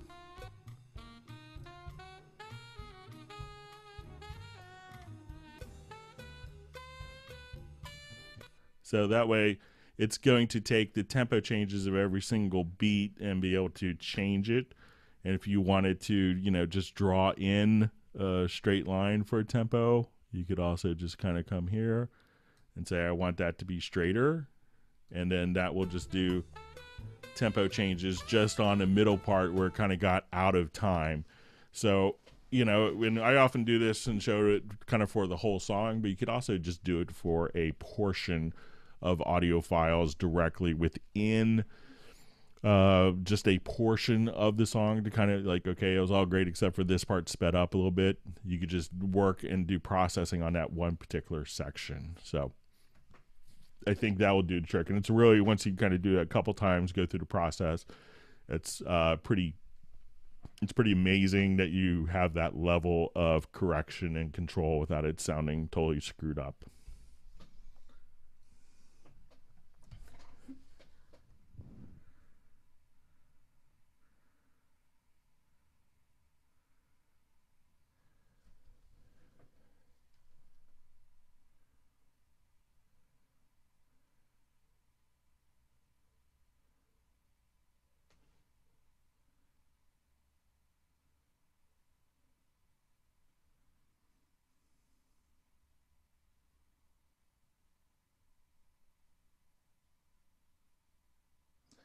Okay, so we see if I create a VCA fader, there's a way to add tracks to that VCA fader without creating an entirely new one. So it's good, and give it a try here. I'll just revert this project here real quick.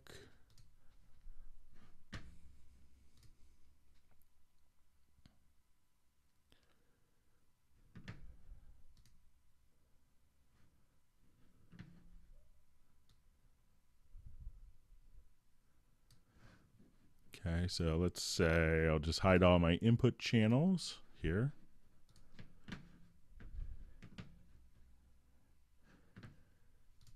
And let's say I want to add a VCA fader to,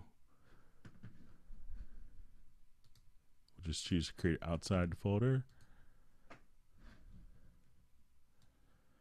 Okay, so we have our VCA here, and let's go ahead and we'll just open it up so we can see some more routing options.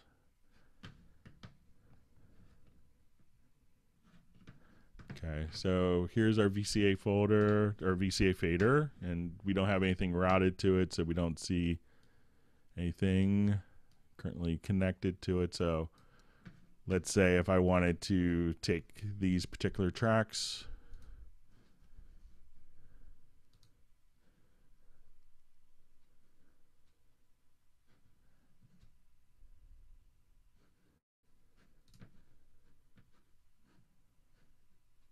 and let's see if I have my direct routing on, if it shows up as.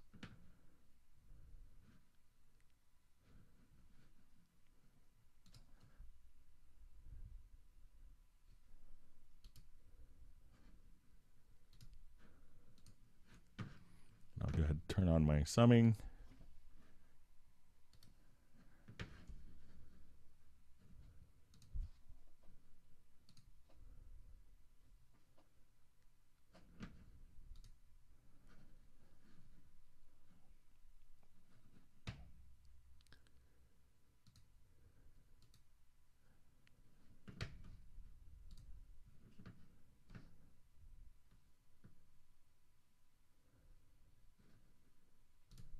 See if I just add that. Before I do that, let me try another approach. And let's say if I go to my linking,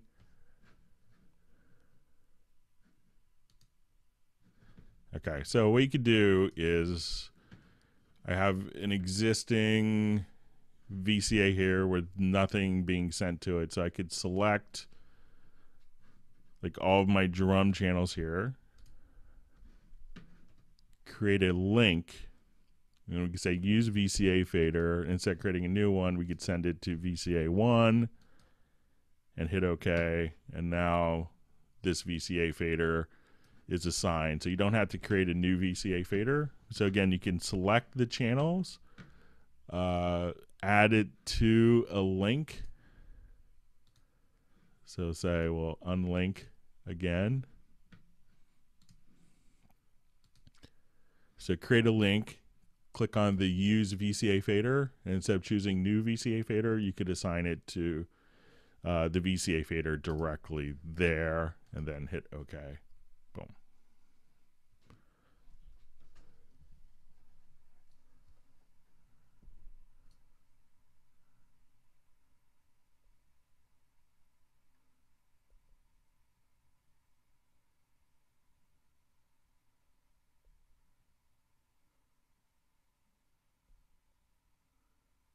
Yeah, and seeing some comments about what we showed earlier about setting the punch points.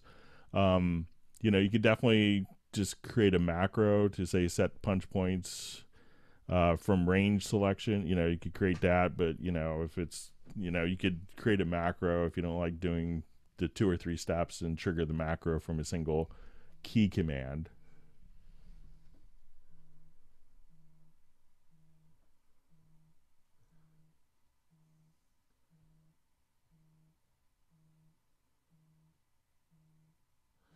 Okay, so I was seeing a question, what is new in 9.5? I'm not seeing nothing. That's because we're showing 9.0. So 9.5 hasn't been announced yet. So that's why you're not seeing anything new.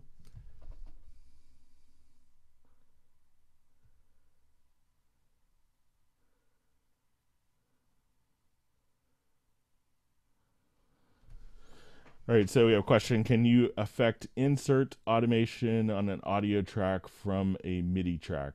I want to affect audio automation from MIDI channels. So I guess it's we're doing like, you know, if you have it set up as a instrument track, you know, so say if I add an instrument track here,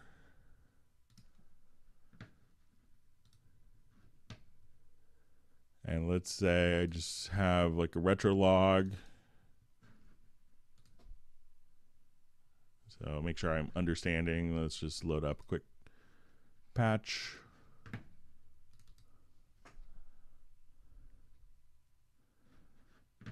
Okay.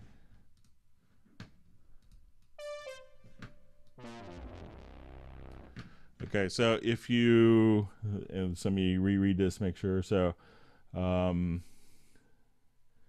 you affect the insert automation on an audio track? From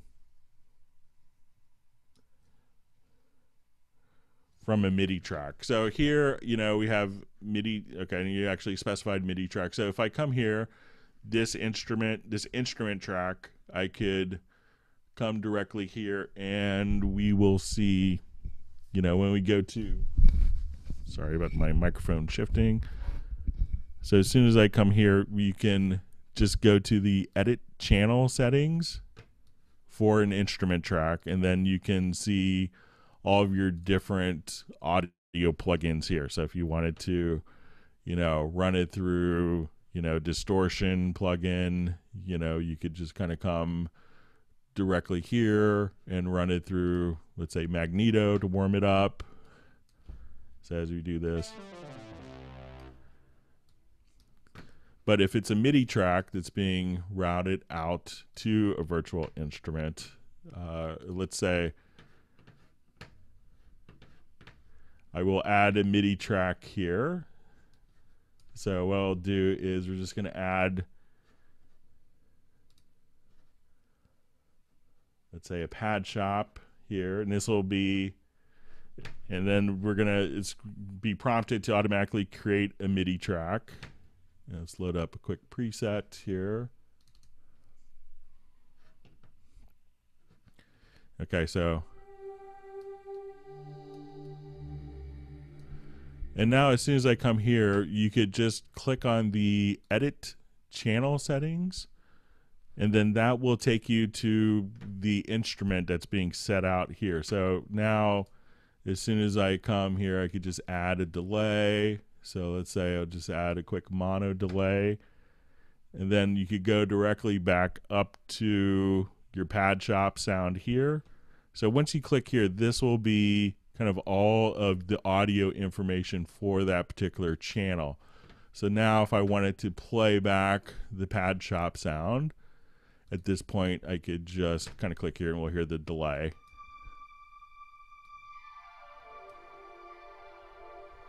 Kick in. So you can have access to all of your VST instrument sounds for, you know, whether it's a MIDI track being sent directly here into a, you know, into a rack instrument. We could do that. You could also do it as part of an instrument track to have access to all of your different effects. If it's an external MIDI device connected in the VST connections as an external instrument, and you could treat it the same way to have access to all of your EQs and effects directly on your system very easily, with all within the same inspector. So if I misunderstood a question, just please let me know.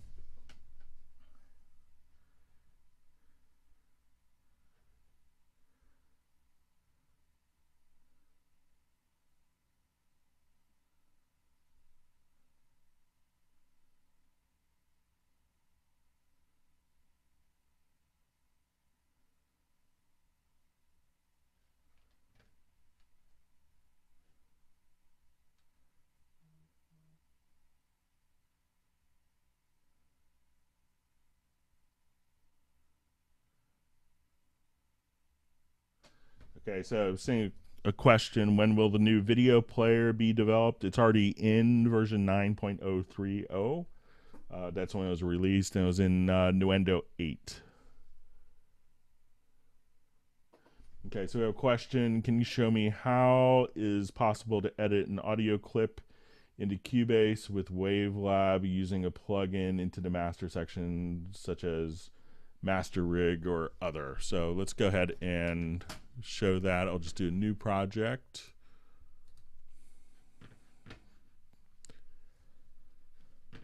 Just so I don't mess up any of my files here. Okay, so I'll go to my media bay. Let's go for like just throw in a quick drum loop of some kind. Okay, so let's say I'll just drop this in. I have my drum loop.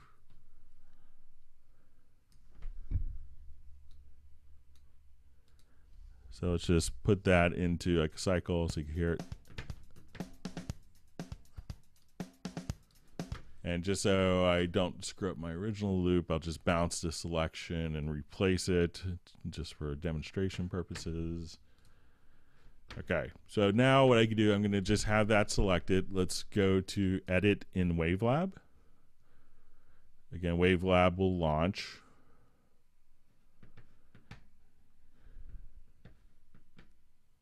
And there's my drum loop again here. All right. And it's going out to my internal speakers. So let's say I wanted to run it through Master Rig. And let's run it through like a really obnoxious preset here. So, and let's say on our limiter, let's just really kind of max it out. And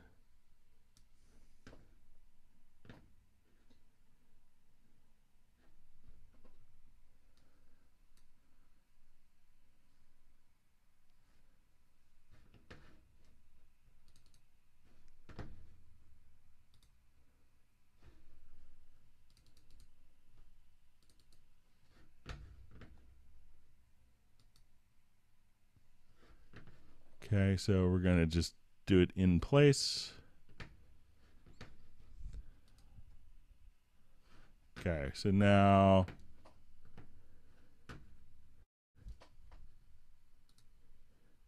just come here and let me see if I remember how to get this set up.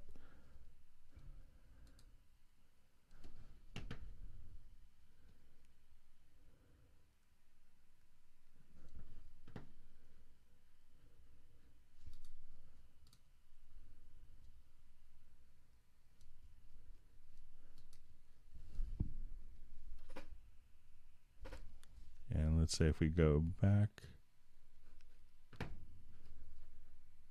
And you can see that's already been updated here. So now we listen to it.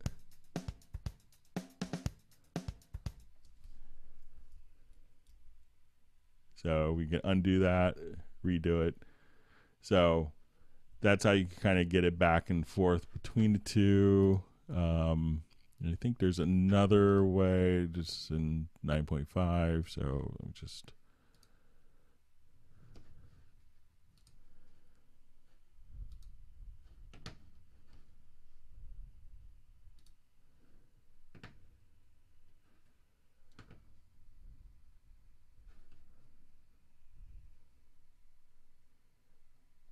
I'm missing one little step. I'll see if I could figure out how to get it back into Cubase.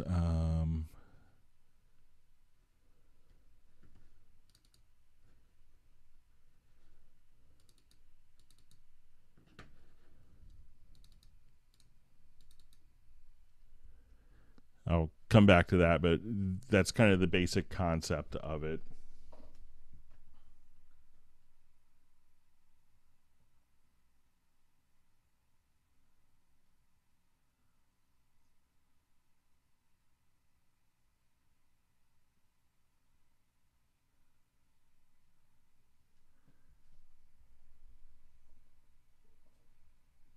Reading through some of the comments, and we'll get through more questions. Thanks everyone for all the great questions for today.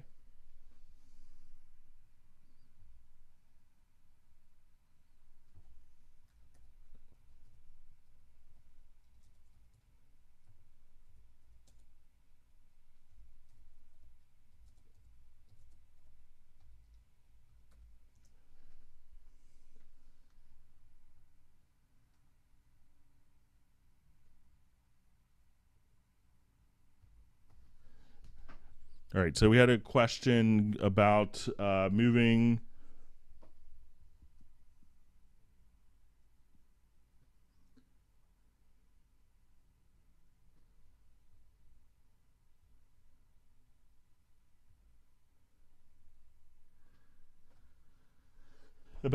simultaneously the tempo track with the events.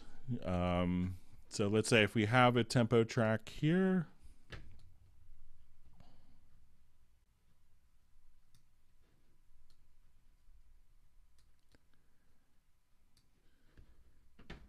and let's say if I wanted to now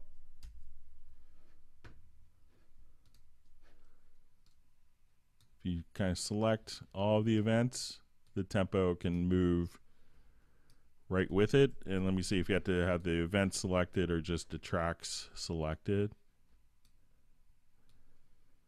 So if you have all of the different tracks selected here, it looks like the tempo events will just move with the events just like that. But let's see if I have this not selected and I move this. Yeah, it looks like it's intrinsically tied between the two.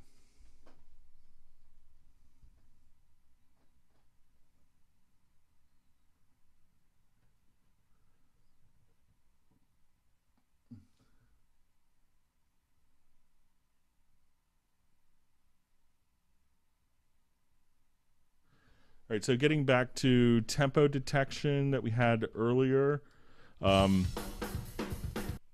Let's say if you did a tempo detection and one of the comments was it got off in the middle of the tempo detection. So this is a trick. So there could be like a weird drum fill that can sometimes throw off tempo detection. So let me just go back to a particular project here. Let's say I'll go back to my jazz project and show you. So, once in a while I've seen it where, a particular portion of a file could throw something off. And if that's the case, let's say I'll just go to like a piano track here and we'll do tempo detection based on that. So again, we go to our project menu and go to tempo detection.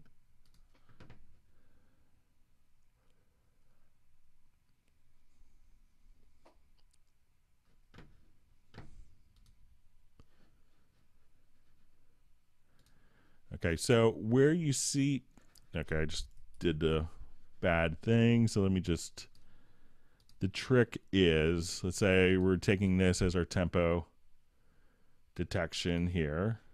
So again, go to project menu. And if you find that it gets off, you do the analysis of it. And that you notice that it will generally switch. Let me just do it on I'll just do it on the overhead track here. It'd be easier, more appropriate.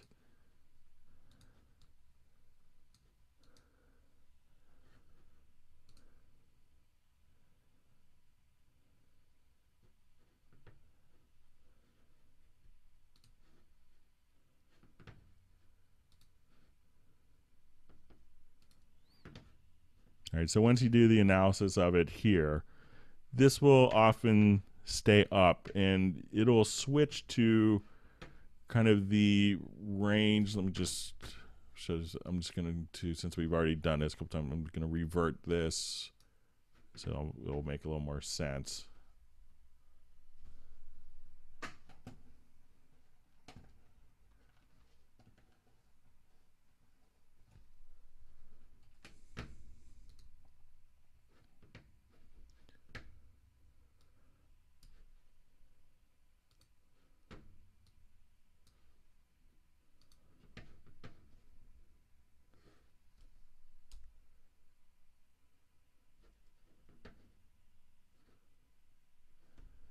Okay, so I'm going to select the overhead track.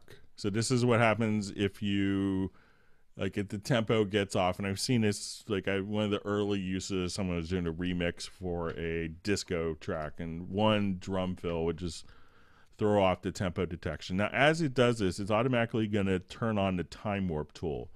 So where it gets off, what you could do is just say, you're listening to it, and we'll zoom in here.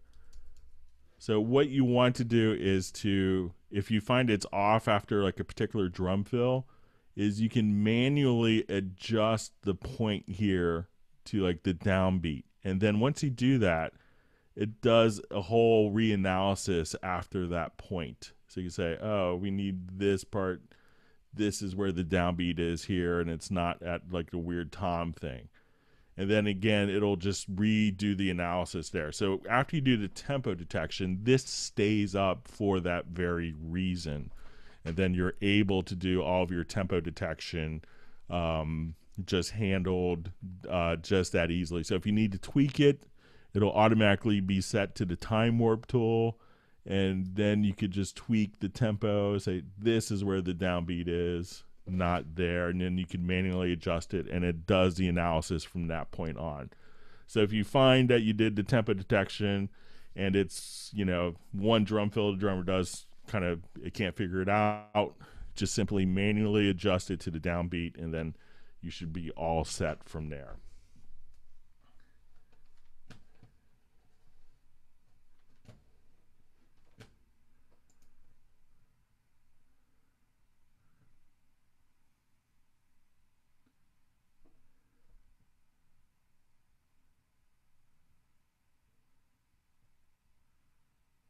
Okay, and just read through a couple of our questions.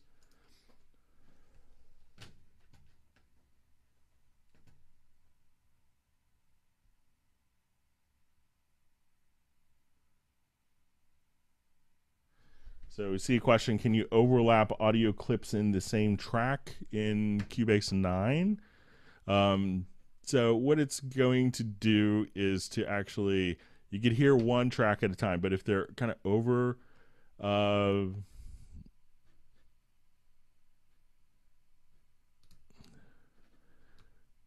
what you can do if you need to like hear two different elements over top of each other, let's say you come here, you could just drag it over, and then if you wanted to just hit the X key, that will do a crossfade between the two events there. And then you could hear kind of the one event fade in, fade out, and if you wanted to edit the crossfade, just double click, and then you could have independent fade ins from fade outs as well. So, but generally you hear kind of one audio event at a time, and it's usually not an issue because of how many tracks you could generally run on a computer. But if you needed to hear two on the same particular track, you could just set it up as a crossfade between the two, and you could set up, if you wanted the fade to be, very tight where it's not really intended to be a crossfade, you could have that set up as well.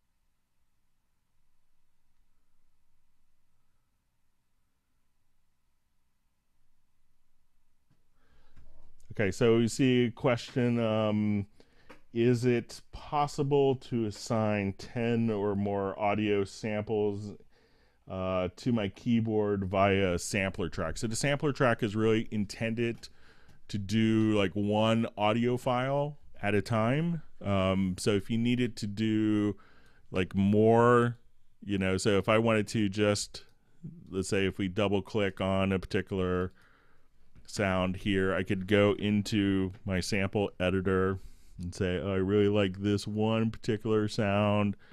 Then you can make a sampler track based on that.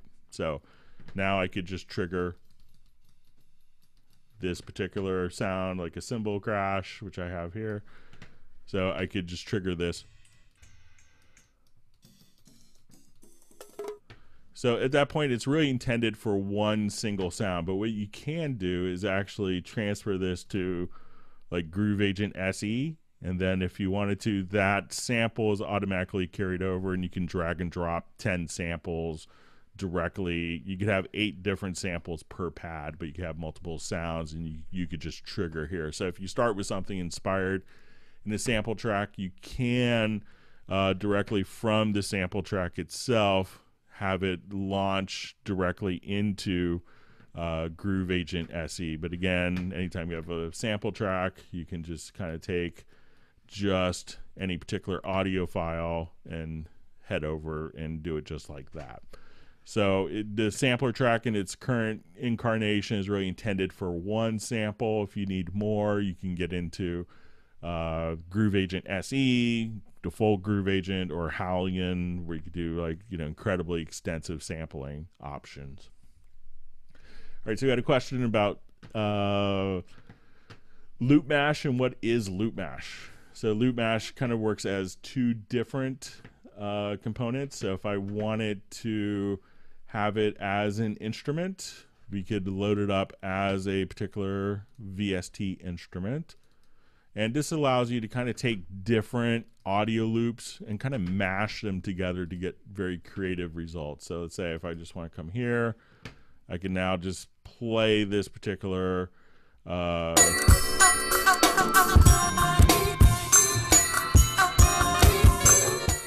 sorry, I'll turn that down. So you could have different sounds that are actually just kind of taken here, and you could have one as the master. Let me just load up maybe a more interesting preset.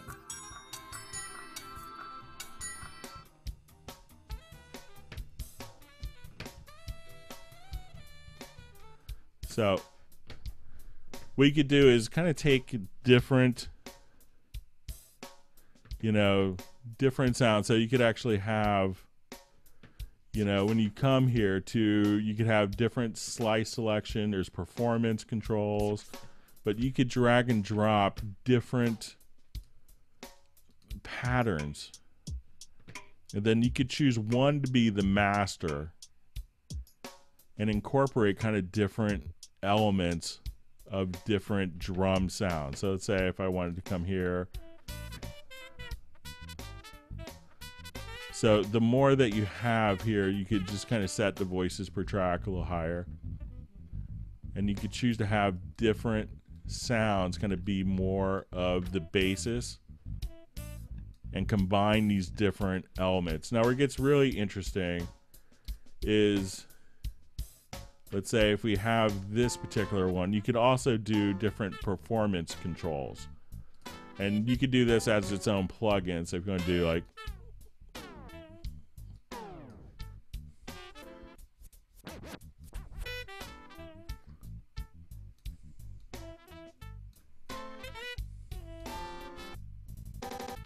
so you're going to do different stutters.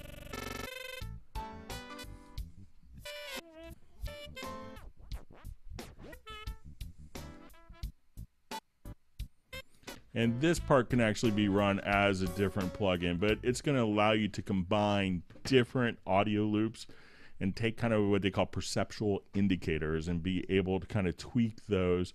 So you can say, I like the feel of one loop, but I wanted to incorporate sounds of other loops as we do this. So as I kind of slide this over, we can add more elements from this particular loop than this loop. So I want more piano.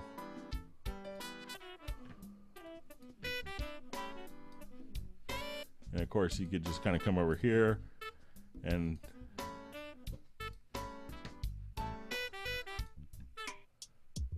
do all sorts of different types of patterns. And you could trigger these in real time from MIDI. So it's kind of what Loop Mash will allow you to play around with.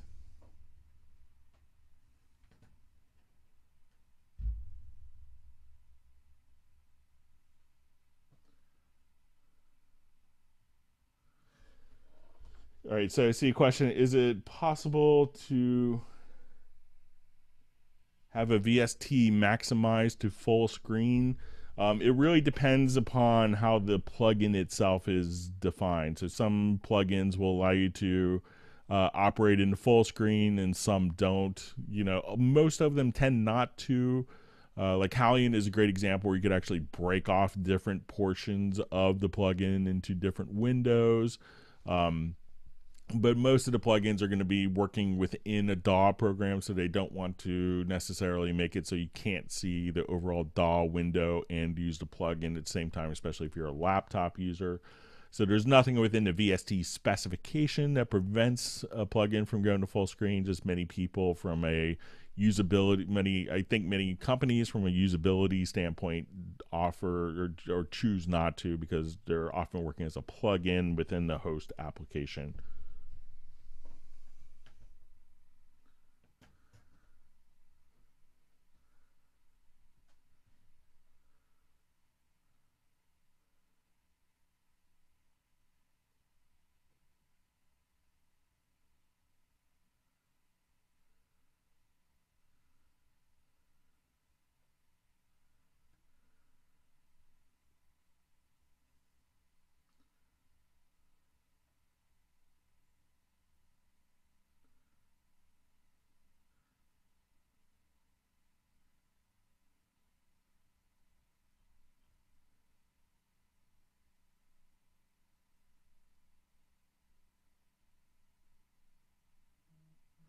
Okay, just reading through some of the other comments.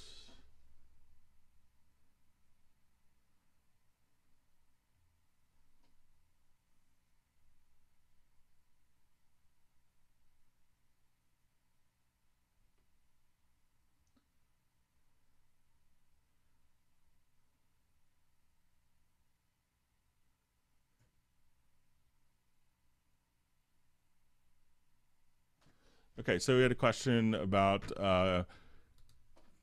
for kind of a podcast, if you do an edit, will all the tracks move forward, kind of like a bump edit? So let's say I have like this region selected here. So I think we could do it two different ways. So let me just get this set up. So let's say I wanted to take out this whole middle part, and I wanted all the audio to kind of, from that part, just, I think what the question is basically taking everything that's out of that range and getting rid of it. So I think if we go to edit and you go to the range editing, and we choose, and maybe I had to select, let's say I select all those events there.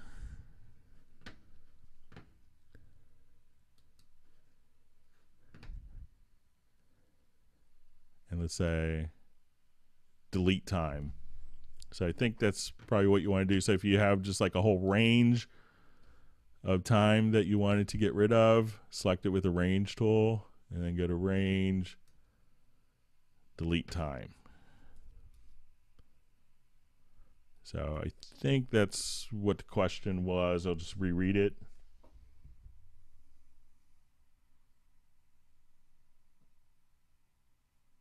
Yeah, and he said in another program, it's called Ripple Edit, but I think that will just and let me see if you could just do it if you have the range selected.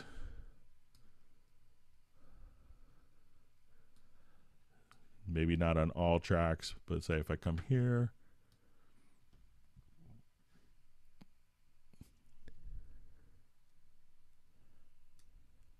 So you could do it on one particular track, and you could also just do it right there. Let's say on all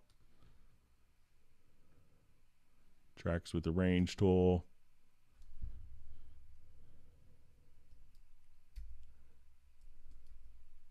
So you can get rid of it. You can kind of delete the events like that. So we just hit Command X. You could do that, or Command Shift X, or Control Shift X. So if you want to get rid of the data, so with the selected range, Control or Command X, and then if you hold down the Shift key, that will kind of do, some people call it a butt edit or a bump or a ripple edit, but that should do the trick for you.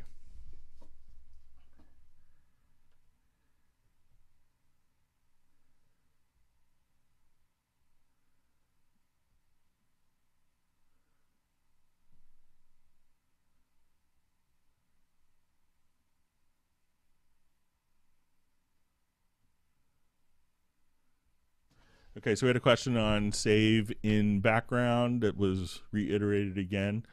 So I think what, sometimes depending if projects get really large and how, like some, if you're dealing with large orchestral templates, one of the preferences that you have here is, and it's found under General, is the auto save functionality. So I know sometimes sometimes some plugins can cause save times to be really long. I think that perhaps auto tune is one of these that can cause like really long save times, and it creates like really large project files. So you could turn on and off auto save here. I know a lot of people will just choose to incrementally save once they have something done, but here you could set the auto save for a particular amount of time. So some plugins will cause, saving to take a longer time in projects than other projects. So that's something to kind of be wary of, or to be aware of. But if you have more on the particular saving topic, just let me know.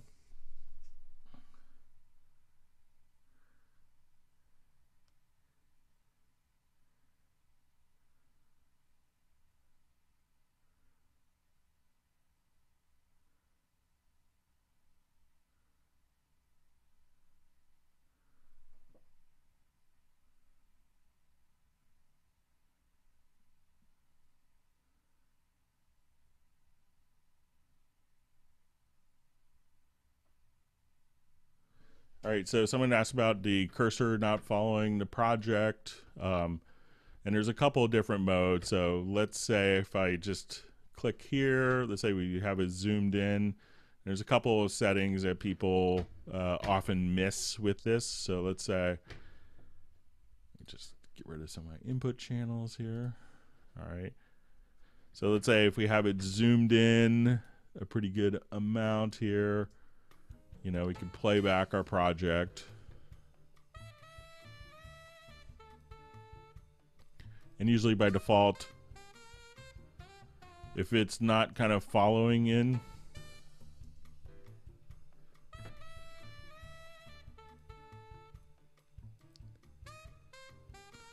you could just click on this button here for the auto scroll.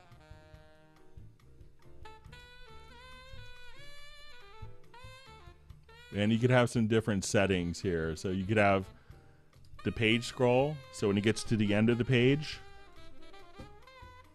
let's say we'll just kind of jump here. So as soon as it gets to the end of the page, it will just automatically update.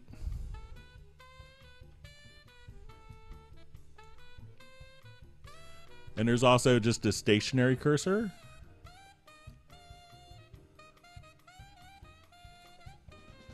So this will just keep the playhead in the center of the screen, and the tracks will just kind of speed up and slow down accordingly. So you have kind of two different modes for that, where once it gets to the end, it'll just redraw.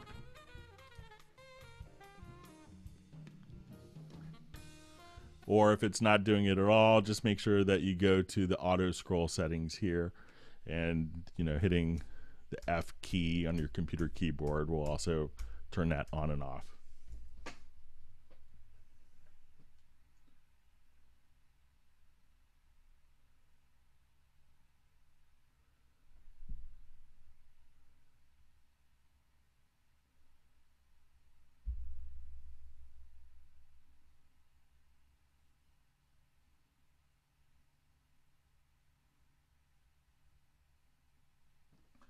So I see a question, do we have any Cubase seminars scheduled? Yeah, we have, constantly have seminars throughout the country, so you could always check on the Facebook events page.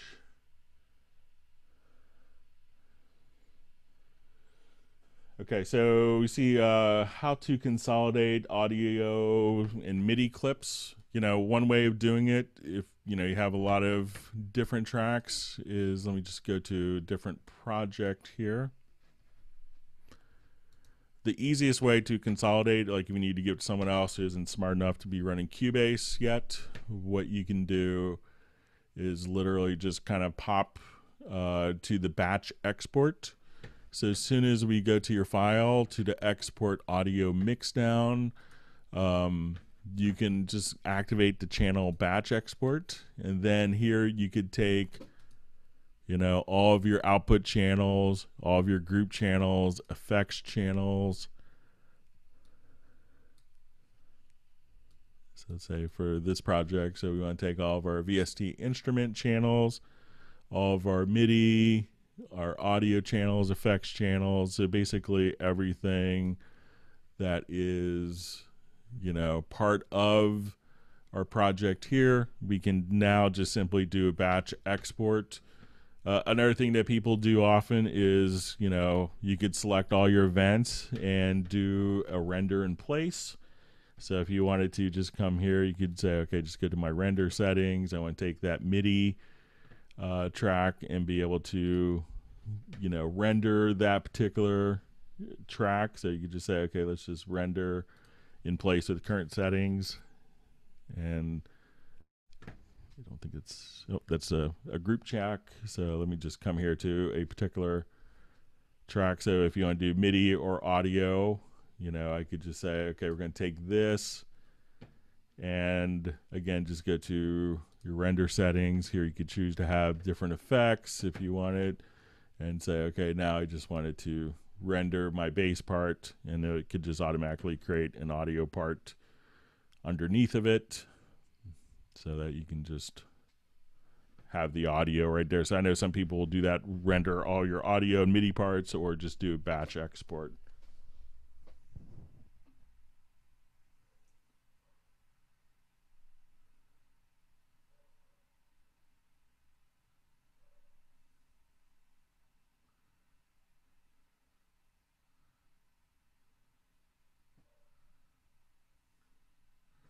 Just read through some of the questions.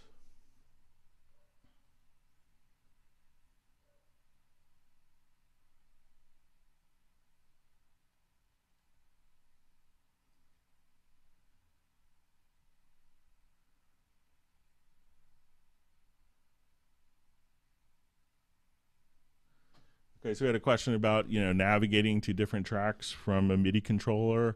So a lot of times, you can just use the down arrow keys to navigate up and down on your computer keyboard. So a lot of controllers, you can have that. If you have buttons on your controller keyboard, we can now also, if you go to your device setup and under your generic remote, you can probably just come here and assign a MIDI controller or a button, and then you could just go to, it's probably under navigate maybe, or there's probably a navigate down. Let me just see if there's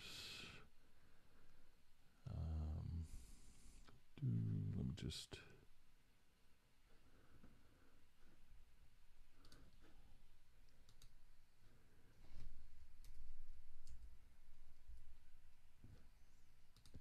so just choose to navigate, and then you could just go down, left, right, so, or to the bottom, and that will allow you to assign any MIDI knob on your controller keyboard to use as a generic remote to pop up and down.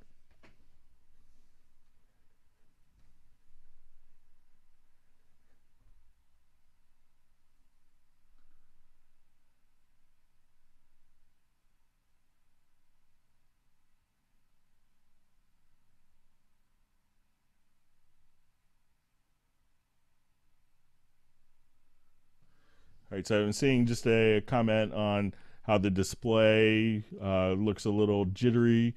as soon as I kind of start the Google Hangouts, my display on my Mac gets a little delayed like that, but generally when not running it in a Google Hangout mode, it runs very smooth with that. So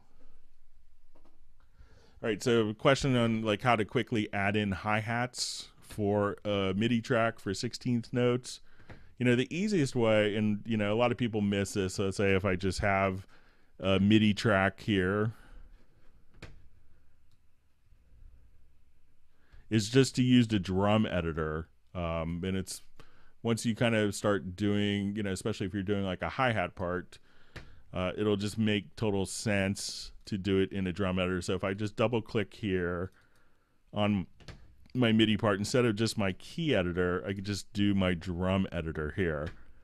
So if you just want to put in like 16th note hi-hats, we can just kind of come here. Let's just, I think if we just set this to 16th notes, and as we just kind of draw in,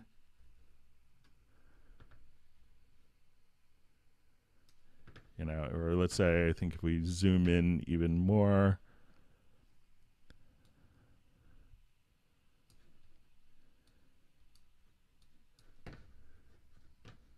so let's say, and we could just use this based on our, so now let's say I just do my, so you could just paint in 16th notes just like that. So, and you could have it tied to your quantized value. So, okay, I just want to put in 16th note hi-hats. Boom.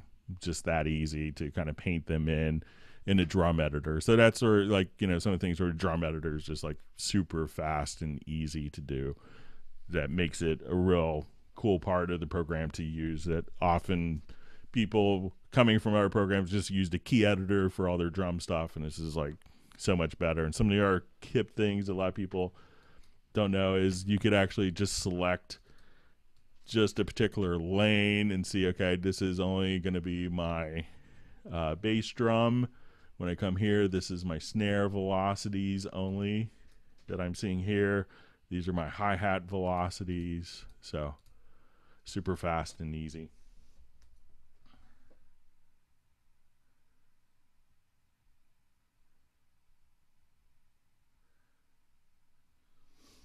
So we had a question from Nick. Is there a preference to put the backups into a different folder other than the current project level? There currently isn't, and I've kind of asked for that as a feature request.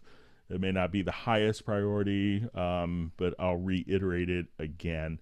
But it kind of gets saved at the same level as your project.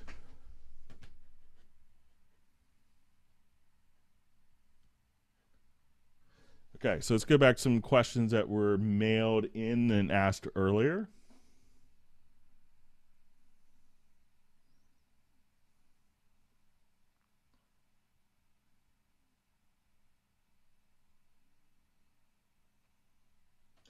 Okay, so we were asked an easier way to select a bunch of tracks. So, question was, let me just turn off the lower zone here for a second. You know, and I think they mentioned that they were just holding down Shift key and selecting different tracks like so. An easy way of doing this is just to kind of select, you know, a track here and hold down the Shift key. And so select kind of the upper track and then the Shift key and the lower track. And then if you want to deselect ones in the middle, just hold down Control or Command. So that's probably an easier way to do that.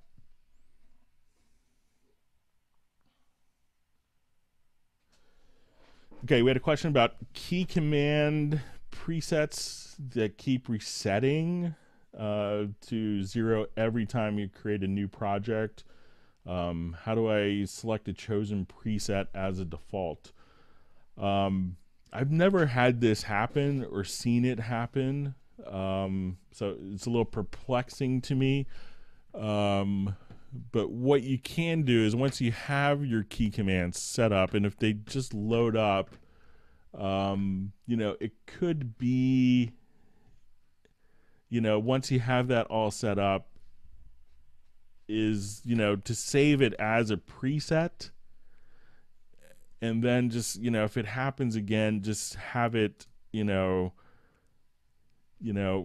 could just load up the preset again. So here, if you just click on store, you could save your preset, but I've never seen it not update all of the key, how the key commands kind of reset itself every time. So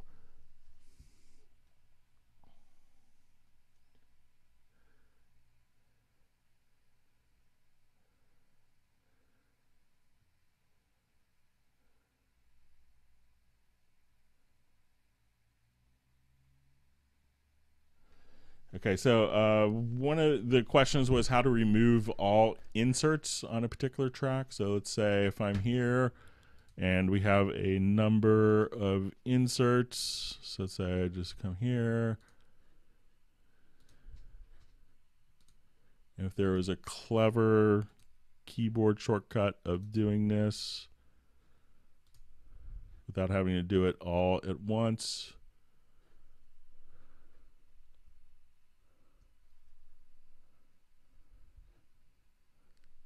So I think the quickest way to do this, and it's kind of a goofy workaround, is to, when you come here, you can go to your preset management, and let's see if there's one where you could just,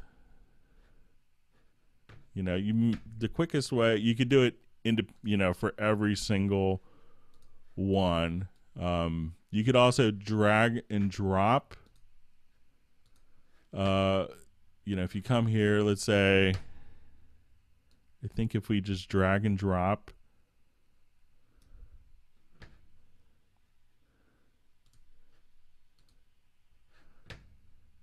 so if I come here and drag and drop, I don't think we could do that. So you could do that for kind of one at a time, but what you could do is save an effects chain preset.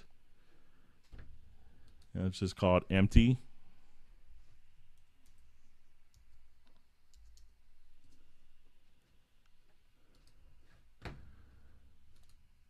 So now if I just come here and I have a bunch of inserts going on,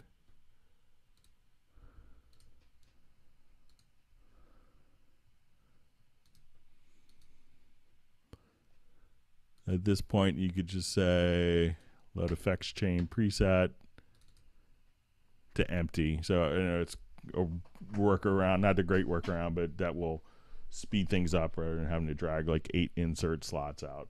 But an easy way of doing it also, a lot of people don't know, is to actually just kind of drag the particular file just out of the inserts, and that will get rid of it as well.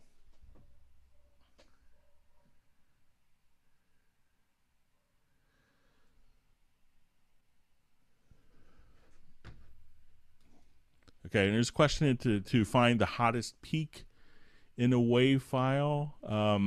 It's something you can do quite easily in WaveLab, but let me see if the statistics will show it here.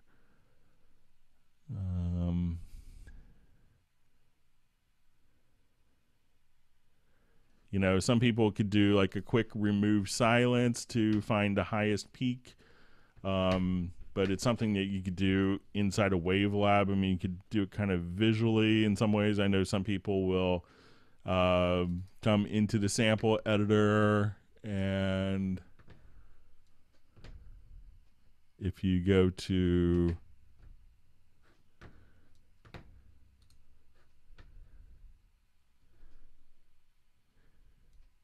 and this is kind of another workaround. So if we come here to let's say something like remove silence or detect silence. At this point, you could kind of set a threshold for, we just come here to the process.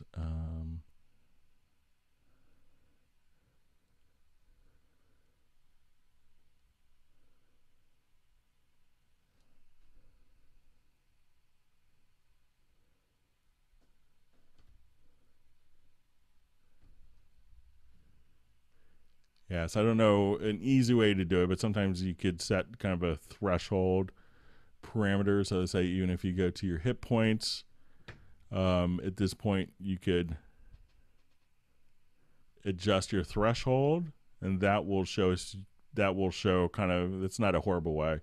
So if you adjust your threshold here, and as you adjust the threshold higher, you could see kind of your highest peaks indicated there.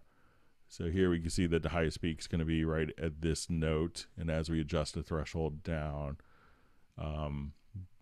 so that's a way that's not horrible to do it. We also had a question that was emailed, and we had 2 questions about this, about metering options. So let's say if we wanted to change the meter position on a particular file, what you could do is, let's say for here, you could right click, and as you scroll down, just so you can see it, you have a meter, global meter settings. And here you could choose whether you want it to be your input meter, post fader, or post panner. So if you wanted to change your different metering options, you could do that. And if you're in the full screen mix console, if you have the meters activated here,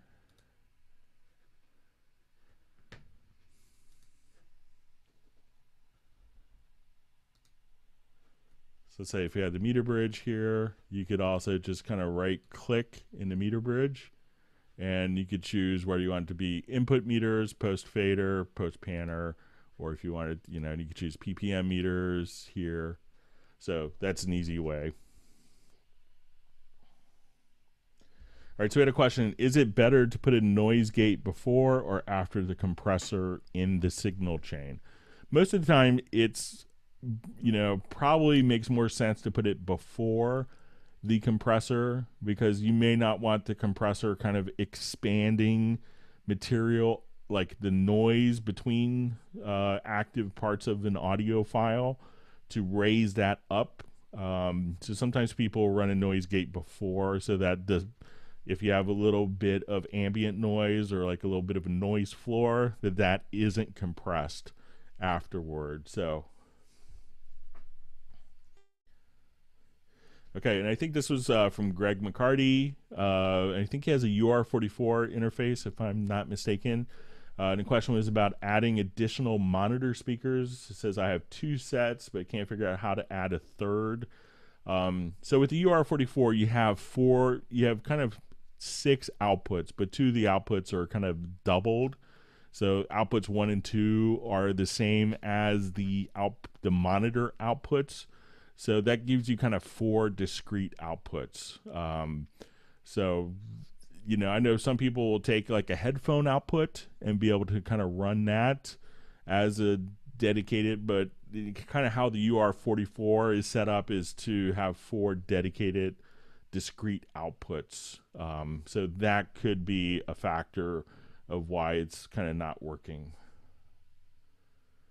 Okay.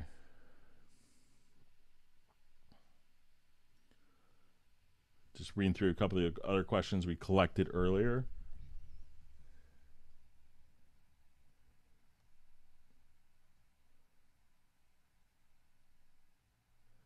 Okay, so this question is, I have a MIDI issue. When I connect the piano, I hit the pedal, and then it sounds and records a note. I've done a few changes, but it's the same thing. So what this could be, if you go to your devices menu and go directly to your device setup, and I think if we go here to your MIDI port setup, try making sure that is maybe, for that particular piano, it could be that maybe, it could be remapped in a generic remote to do something. But you could also maybe see if you, in all MIDI inputs, if you uncheck that, if that changes the behavior. So again, that's going to be devices to device setup, and under your MIDI port setup, try seeing if that changes the behavior. You may have to define your MIDI controller as your default as opposed to in all MIDI inputs, but see if that changes the behavior, and that will maybe steer you to the correct path.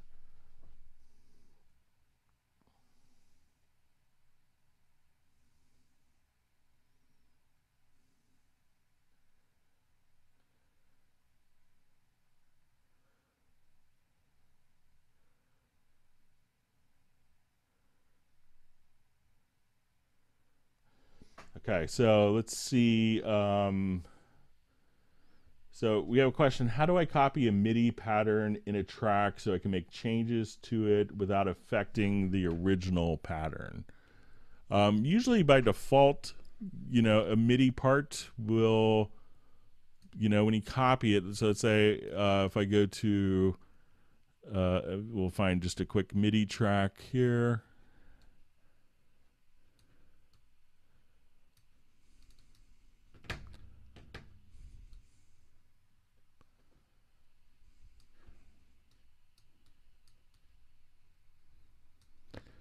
Okay, so if I have that as my MIDI part, I can now just kind of come over here, hold down the Alt key, and so now I can change the particular notes here without affecting, and that's going to be independent. So if I move this middle note in pitch lower, we could see that kind of reflected here. So that's going to be intact. That'll be the same. That'll be the same. And then this will be independent. So usually by default, I think if you hold down like Alt and Shift, let me just...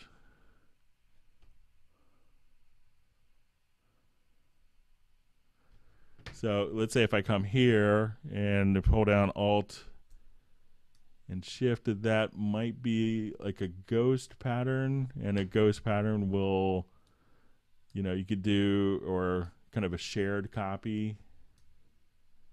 So as I move this, so Alt and Shift, as I move this, these changes will reflect. So make sure you're not holding down Alt and Shift as opposed to Alt, or change those like a shared copy from a copy in keyboard shortcuts by any ways.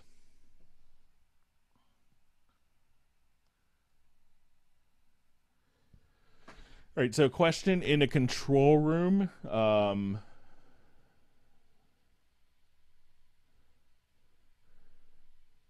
So let me just read this. Someone is asking what down mix presets are. So I'll just revert this project here.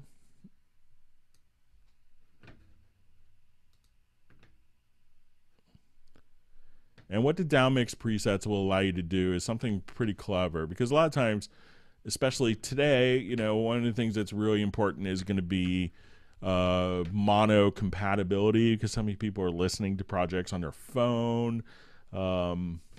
So what the downmix presets, I'll go to my devices and let's open up our control room mixer, is we can now have listened to our entire project in stereo.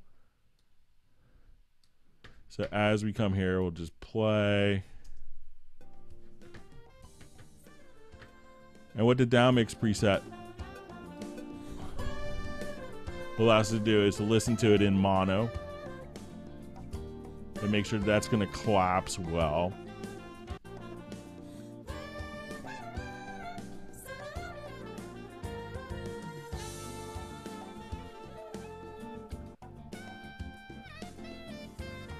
And it's also, if you're doing like 5.1 work, it's a way to allow you to take your 5.1 surround mix down and make sure that's going to fall down to quad, or if someone doesn't have a subwoofer, how that's going to sound, how it's going to sound in stereo, or fold down to mono again.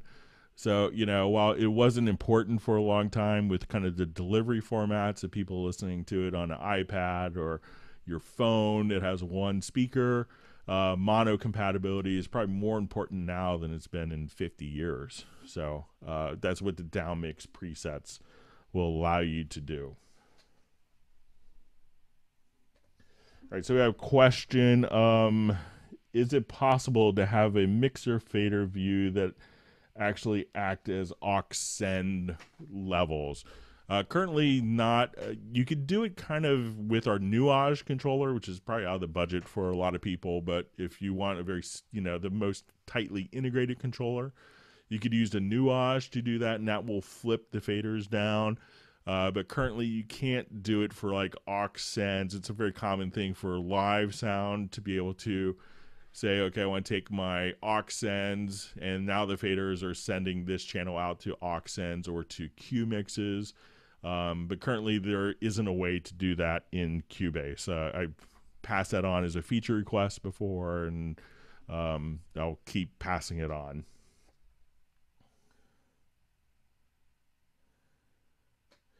Okay, so we had a question about upgrading templates. So let's say if I wanted to come to a particular template, so let's say I do a new project, and let's just go to a quick template here. So let's say I'll have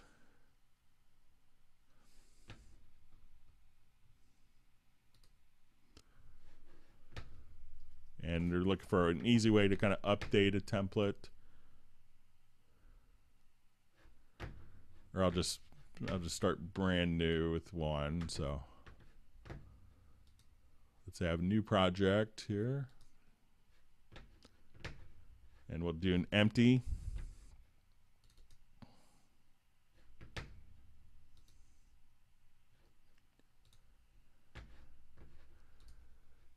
All right, so let's say I add 8 audio tracks, and let's add an instrument track, a drums,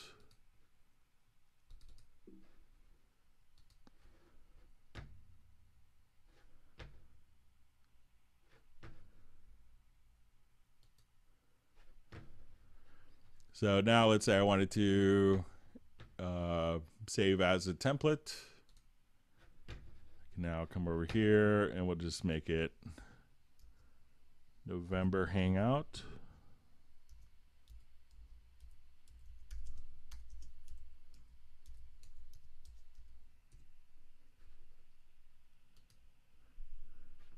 Okay, so now let's say I wanted to come here. We'll do a new project. I can see my November 6th Hangout.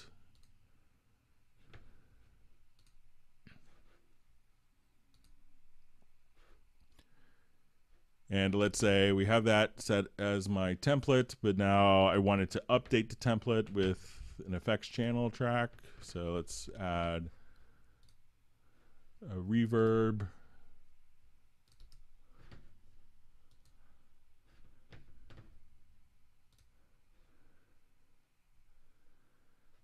So now we come here to save as template. Let's say I'll just replace this. I think it's going to give it maybe so I'm just going to choose to overwrite. Instead of creating a unique name, I'll close this project.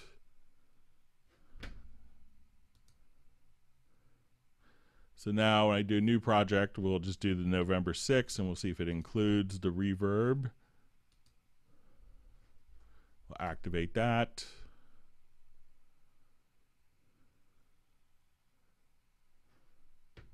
So it looks like just choosing to overwrite the file name kind of did the trick. So if you have different experiences, if you just let us know in the comments.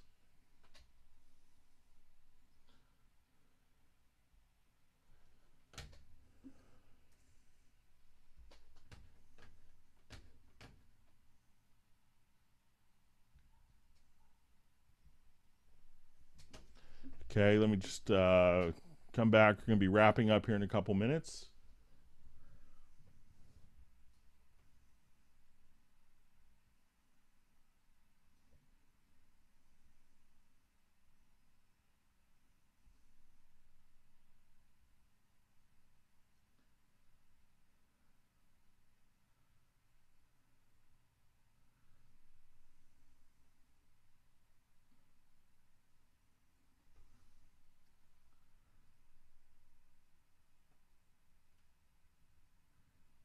Just reading through a couple of last minute comments, and if you have a really quick question, feel free to fire it off in the comments.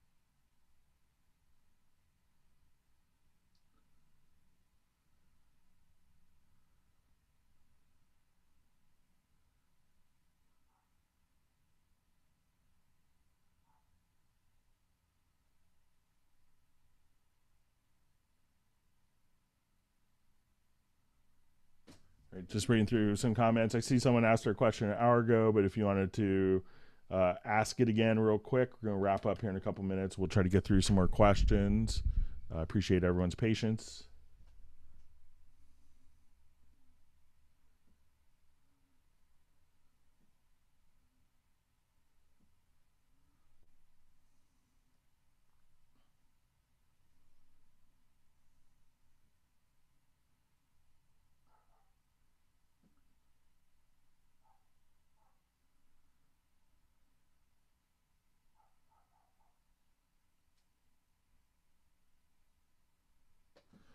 Okay, so I'm just seeing a question. Is there any way to skip through pages in VST Rack other than using mouse? Can find anything in a generic remote. I'm not understanding the skip through pages. If you get a chance to maybe, if you're looking for a live thing, I know a lot of people will just, for live performance, will set up a folder track for each song and just use the up down keys to have all their different presets done as folder tracks. So, but maybe if you could explain what you're trying to accomplish, I could maybe get to that before we wrap up.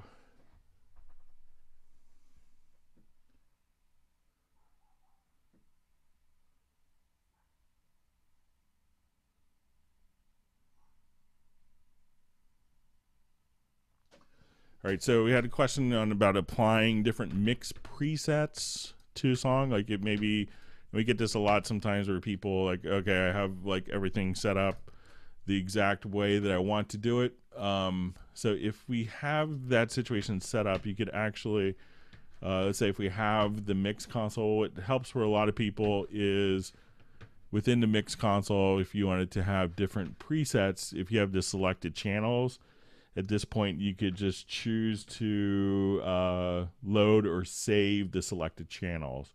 So if you go, this is my bass, this is my drums, or this is this album project, a live album, a lot of people will do that and just have all of their different instruments stored, and you could save different effects presets with that as well in routing. So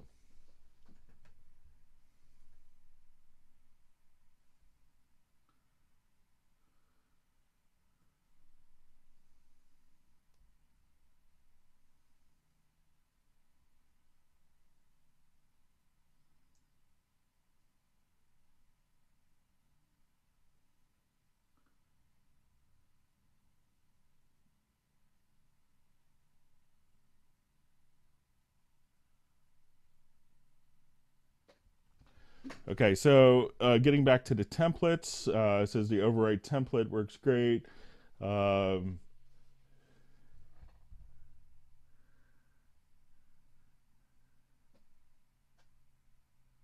what I was thinking of is how to use existing songs that use a certain template to be updated as well.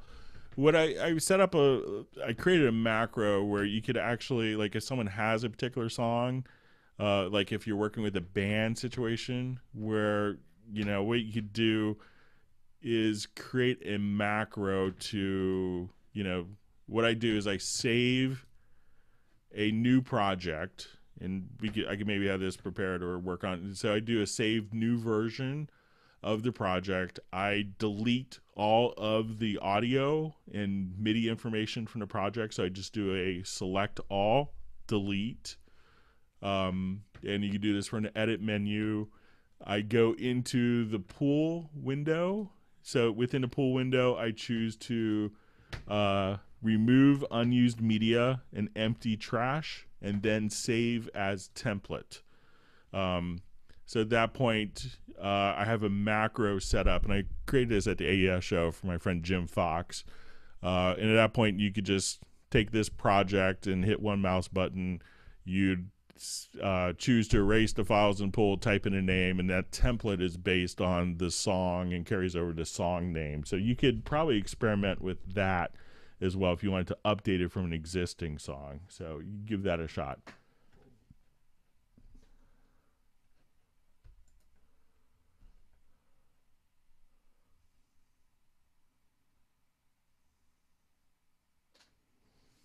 Okay, so we had clarification on the VST rack instrument here, where we can now,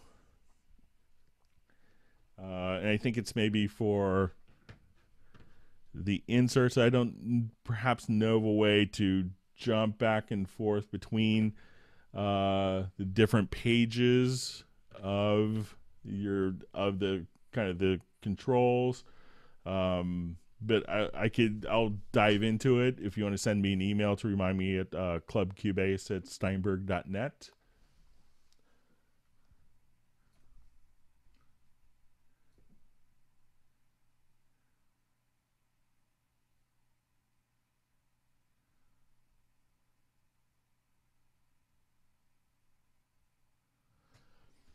Okay, so and then further questions on the template says you have 10 songs. You added a bunch of stuff to song number 1 and added a bunch of stuff. How do I apply that to all other 9 songs? You know, one of the things you could do also is just once you blow out the files, if you come here and do import tracks from project, you could select another project and import kind of all the settings for particular tracks as well, and you could have it overwrite or create new tracks.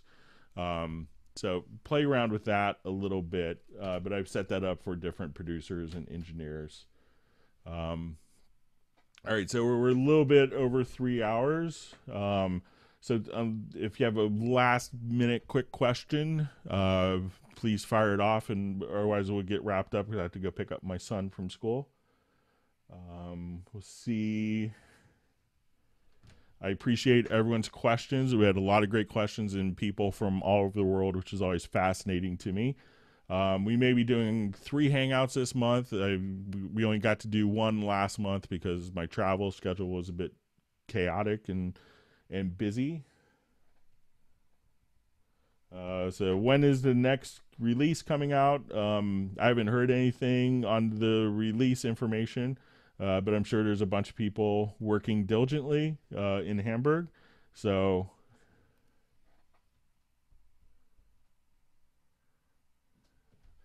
all right, we'll see if there's any other quick questions. If not, we'll wrap up. And again, thank you everyone for a wonderful set of questions. I hope everyone has learned a trick or two.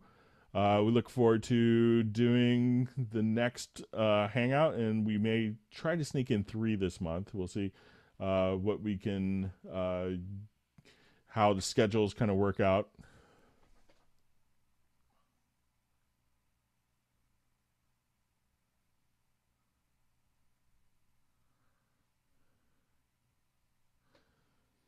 So we had a question of if there's any plans for Steinberg to create an online platform where Cubase Nuendo users can share presets, templates, Hallian instruments, MIDI patterns, etc. I haven't heard of plans for one, but that's a good idea. And sometimes some people can do that through the VST Transit inside of Cubase. So that's a way of kind of sharing some of that information currently.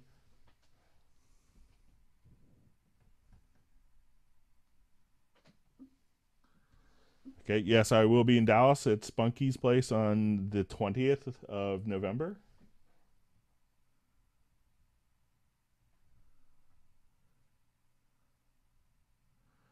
All right, with that, we'll go ahead and wrap up. Thank you, everyone, so much for a wonderful hangout, and we look forward to doing the next one. And if you have questions, you can send them in advance to clubcubase@steinberg.net. And I'd be happy to kind of go through them. I hope everyone, again, has learned a couple tips or tricks, and we will go ahead and wrap up, and we'll see you next time, and have a great, wonderful day.